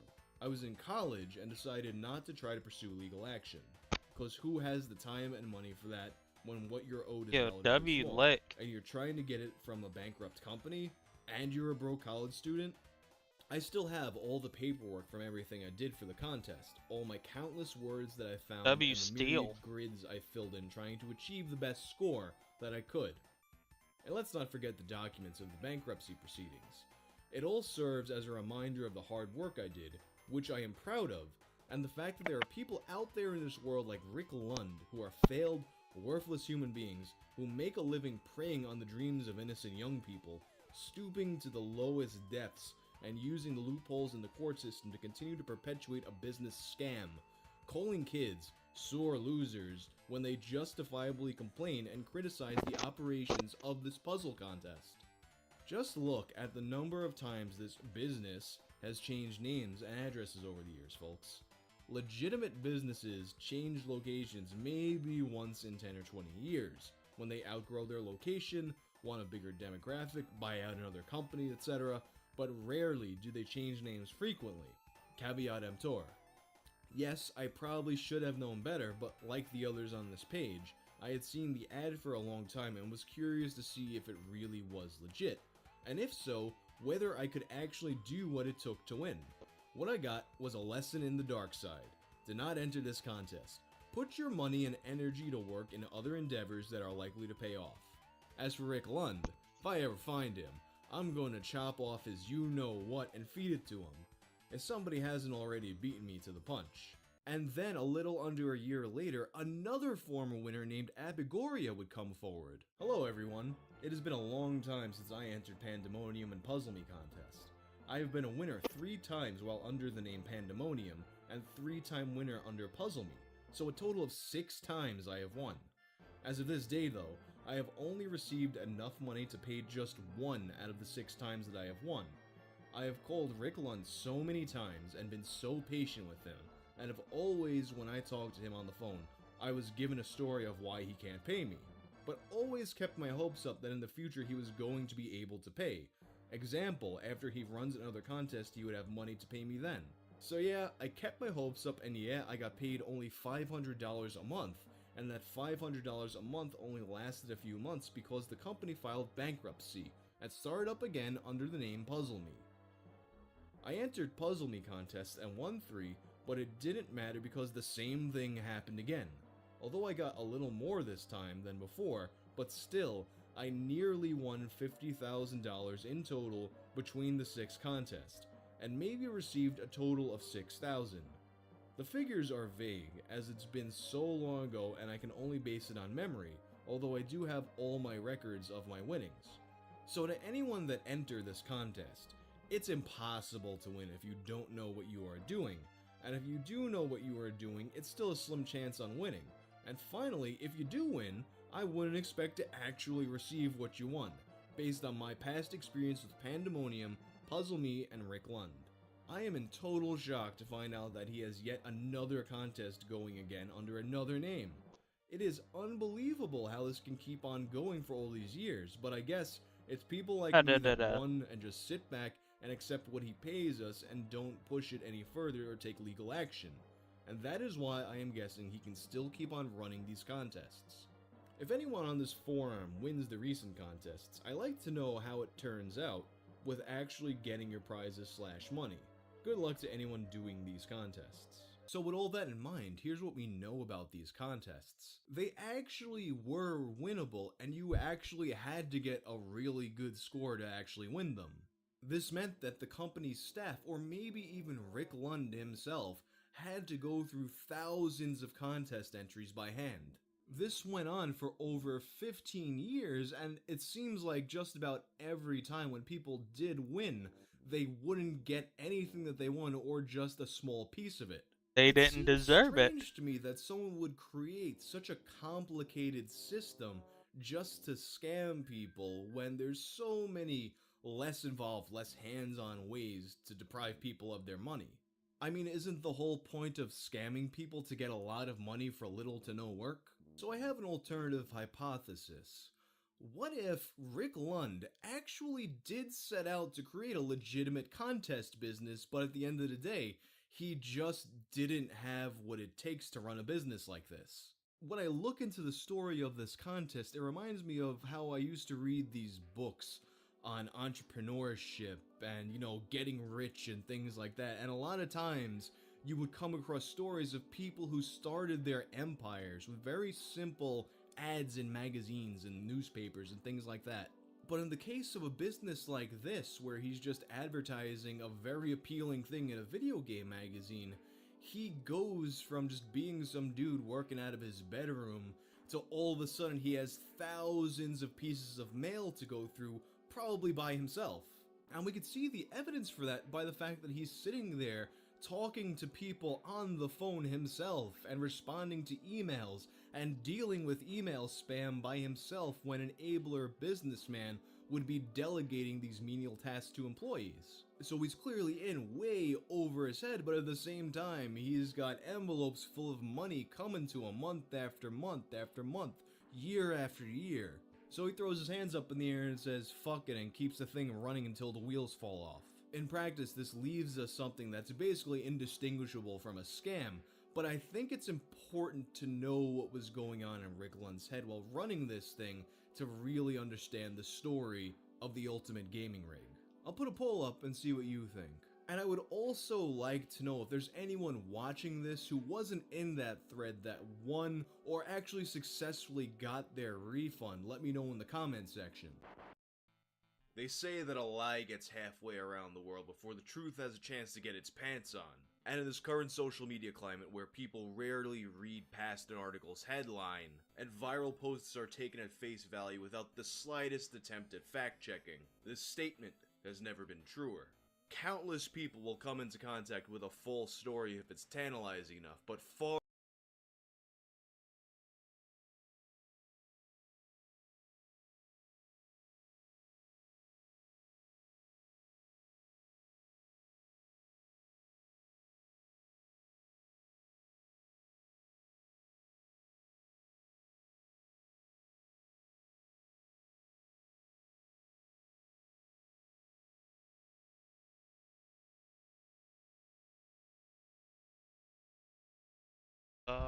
fewer will ever see the inevitable correction.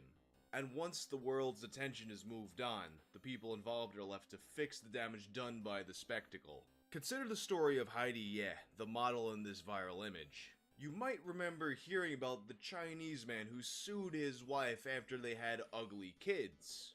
He said that she deceived him by having plastic surgery, and the Chinese courts awarded him hundreds of thousands of dollars. Or did they? Of course, that story wasn't true, but thousands of people, maybe millions, fell for it. So what happens when strangers all around the world are manipulated into having the wrong opinion about you? Find out in this episode of Tales from the Internet.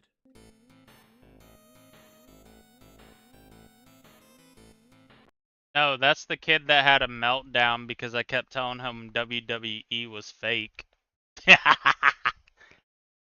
I had to make sure that's who I thought it. I unbanned him to try to see his messages, but I forgot about it. When he typed again, I was like, wait, is that who I think it is? And it was. It was the same retard.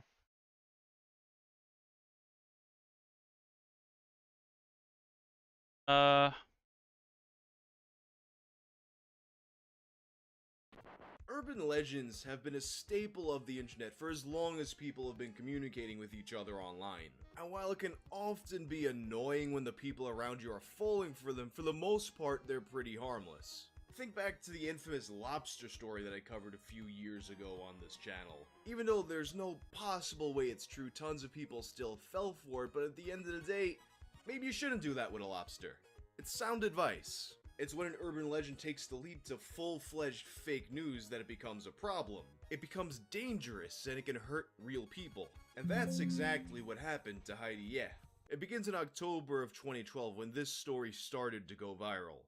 A man from northern China divorced and sued his wife earlier this year for being ugly. That's not a joke. Neither is this. That man recently won the lawsuit. That man is Jian Feng, and he said his issues with his wife's looks only began after the couple's daughter was born. Feng was appalled by the child's appearance, calling her incredibly ugly, and saying she resembled neither one of her parents.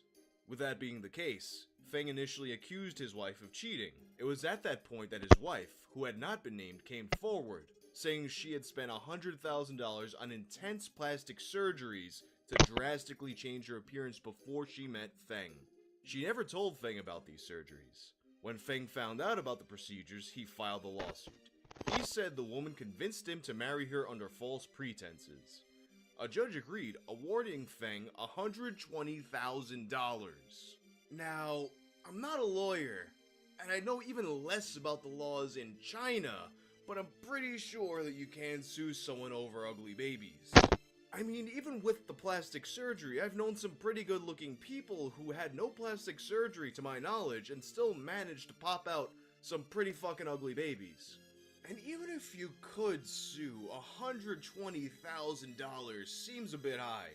But like I said, I don't know Chinese law, and maybe a big reason why this story propagated so much is because people are like, oh, China's a mysterious land with mysterious customs. But that's neither here nor there, because the story can actually be traced all the way back to 2004. That's when it was reported in a Chinese publication called the Heilongjiang Morning Post. And the thing about that publication is that it has a history of publishing made-up stories. Essentially, it'd be like sharing an article from the Weekly World News as fact. But that did not stop it from being reported by the Huffington Post, the New York Post, the Daily Mail, Fox 31, the Irish Examiner, and the Mirror as a legitimate story. But you might have noticed from these articles that I just showed you screenshots of that they're using a different picture. To get the full story, we're gonna need to go back to the beginning of 2012.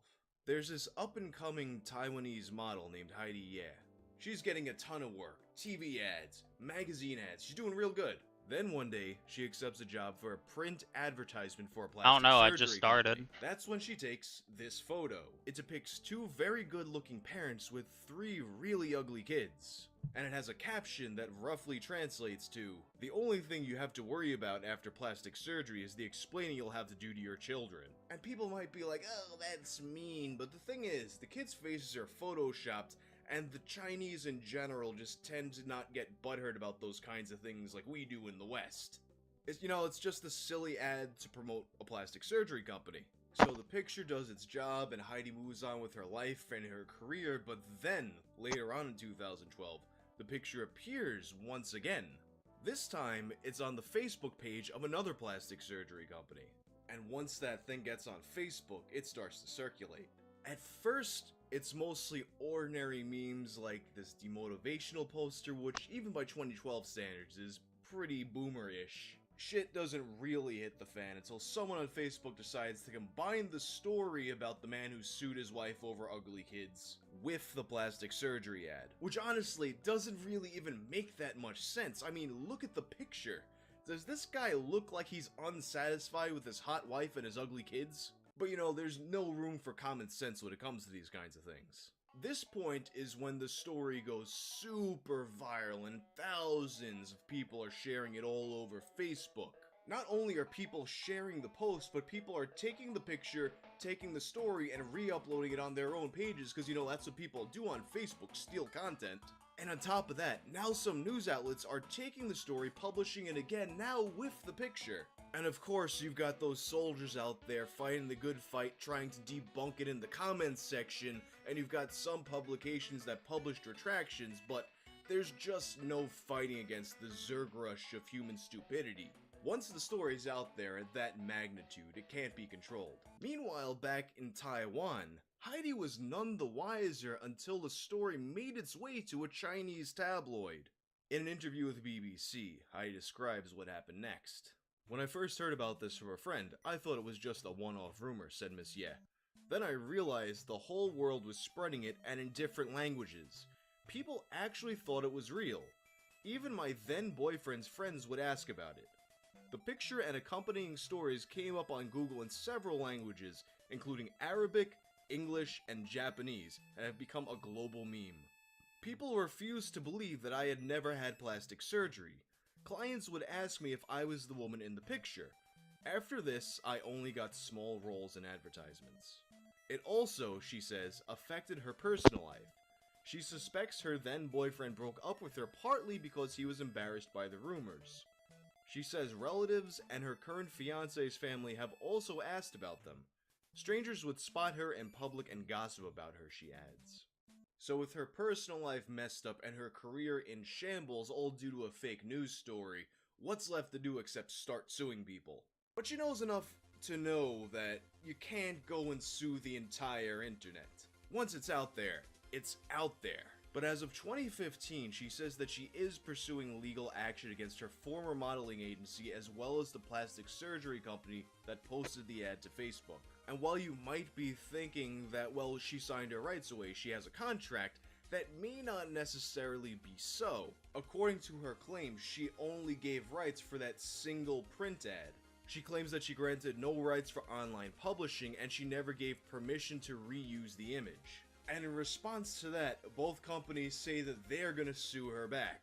As of the making of this video, there doesn't seem to have been any resolution to this case, but if it does happen, I'll keep you updated. So what can we learn from this?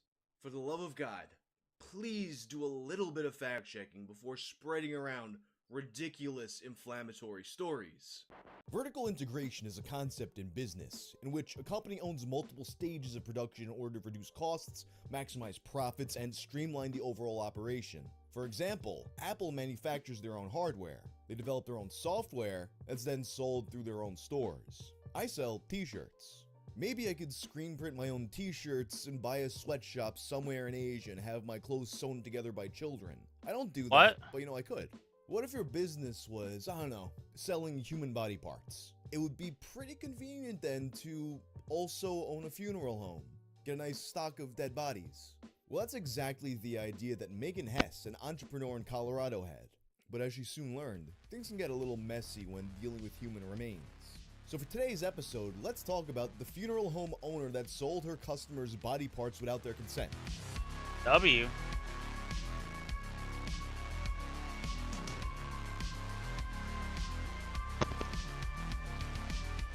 Personally, I don't really care what happens to my dead body after I die. I have no use for it anymore. For all I care, you can tie me to the back of a truck and drag me around like Big Boss Man did to the Big Show's father. I realize though that I'm not normal in this regard. So when weird stuff starts happening to people's dead family members' remains, they kind of feel some type of way. So when you die, you got a few options. Among them, you can get buried, you can get cremated, maybe you donate your organs. To tell this story, it's a bit important to distinguish though between organ donations and donating your body to science and research or whatever. You know, you got that organ donation checkbox on the back of your ID. My mother always told me not to check that off because then if you get into an accident, they let you die so they can take your organs. I don't know if that's true, but I feel like if it was true, they wouldn't tell you anyway, so... Regardless, organ donation is heavily regulated in the US. Selling organs for transplants is super illegal, and arrangements for transplants can't be made by for-profit organizations. They must be done by a charity that's registered with the government. Body parts that are sold not for transplants, but say research or educational purposes or things like that, much less regulated. In fact, in the US, there are no federal laws governing this, and very few state laws, and people do make a pretty penny off of this. But we'll get into the exact prices later. I think mostly the context that we've heard about donating your body to science is in kind of a joke context. Like, oh hey, you got a stupid brain there. Scientists should take your brain and study how stupid your brain is. So we know how your stupid brain works, we have a better understanding of what it's like to be stupid. The reality though, it's not so much like that. The reality of it is actually kinda sad. You see, whether you're having regular burial or cremation, dealing with the remains of a deceased family member is really expensive, cost prohibitive for some people. And that sometimes is where they wind up in a business called a body broker. It sounds like something out of Shadowrun.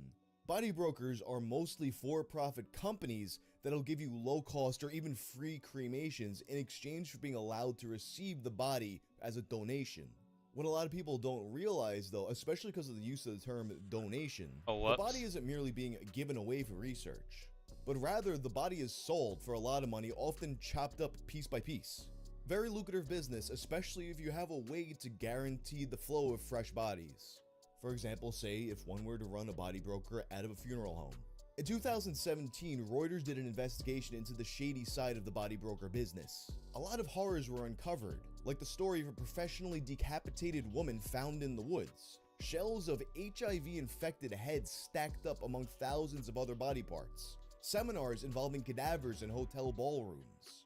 And their investigation found that only one such facility, a joint body broker / funeral home, existed in the US. The Sunset Mesa Funeral Directors and Donor Services in Montrose, Colorado, owned by Megan Hess, who is in business with her parents, Shirley and Alan Koch. The operation begins in 2006, and pretty quickly all kinds of deceptions can be found. For example, they had these pamphlets for donor services that read, "Be a hero, be an organ donor." Now, technically, I guess, if you're donating your body for research or education or whatever, it is kind of a heroic thing in a sense. I mean, research does save lives, they do have to figure this stuff out somehow, and the future surgeons of the world do need ways to train. But that's clearly not what's being implied by these pamphlets. You get handed one of these things and you think, oh, I'm gonna die, my kidney is gonna save a kid's life. And on the now defunct website for this company, the deception was even more overt, with a splash page talking about life-saving organ transplants and how many people die waiting for a transplant, and linking to a legitimate but completely unrelated charity that actually does facilitate organ donations, Donate Life Colorado.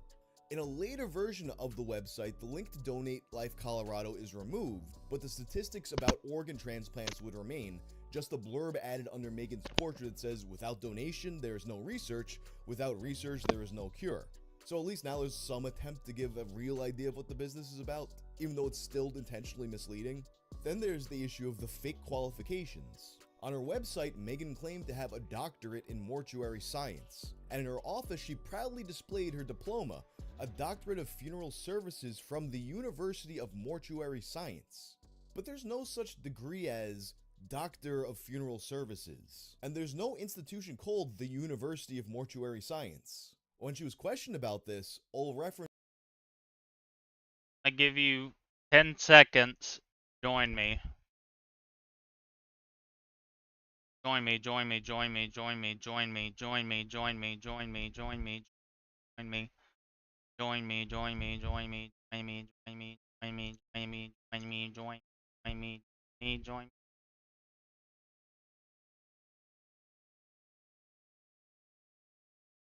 references to it were removed from the website. Ultimately, though, that didn't really matter since no degree was actually Oh, required okay. to do this to begin with. Interviews with former employees, though, would reveal more damning insights. For example, there was former employee Carrie Escher. Carrie had mentioned conversations with Shirley Koch, who once again was Hess's mother who worked at the funeral home. She had bragged about all the gold teeth that she had pulled from dead bodies, and even showed her big the dub. collection of dead people's gold teeth. And that was just a part of the collection. You see, she had sold a bunch of the teeth the year prior, and she bragged about having used that money to take the family out to Disneyland. But W. believe it or not, a funeral director removing gold from dead people's mouths is not illegal in most states, including Colorado. Another former employee, Jennifer Henderson, told Reuters a similar story in which Hess bragged about making 40 grand in a month selling bodies. She would make similar brags often, and note that none of the employees that were interviewed had anything to do with the body broker business. They were all on the funeral home side of things, but they just couldn't help but brag about all the money they were making. So why was this so profitable? Let's take a look at how the prices break down. A price quote Hess sent to an Arizona medical training lab in 2016 offered torsos for $1,000 each. A pelvis with upper legs went for $1,200, heads for $500, a knee for $250, and a foot for $125, according to a 2013 donor services price list reviewed by Reuters. These transactions would allegedly be done through Hotmail, which sounds incredibly believable based off of a single glance at this woman. That's a Hotmail haircut if I've ever seen one. But of course, it's not illegal to have 80s hair, and once again, it's not illegal to make money selling dead people's body parts. What is illegal, though, is to sell the parts of people who did not consent to having their parts sold. And with an unusually high number of complaints regarding suspicious remains being given to people, as well as information garnered from the Reuters interviews, the FBI began to take a look into Hess and her operation. Complaints often revolved around cremated remains received by the families being suspicious. I think I'm heading to bed, yo. I'm tired as fuck. Bye bye.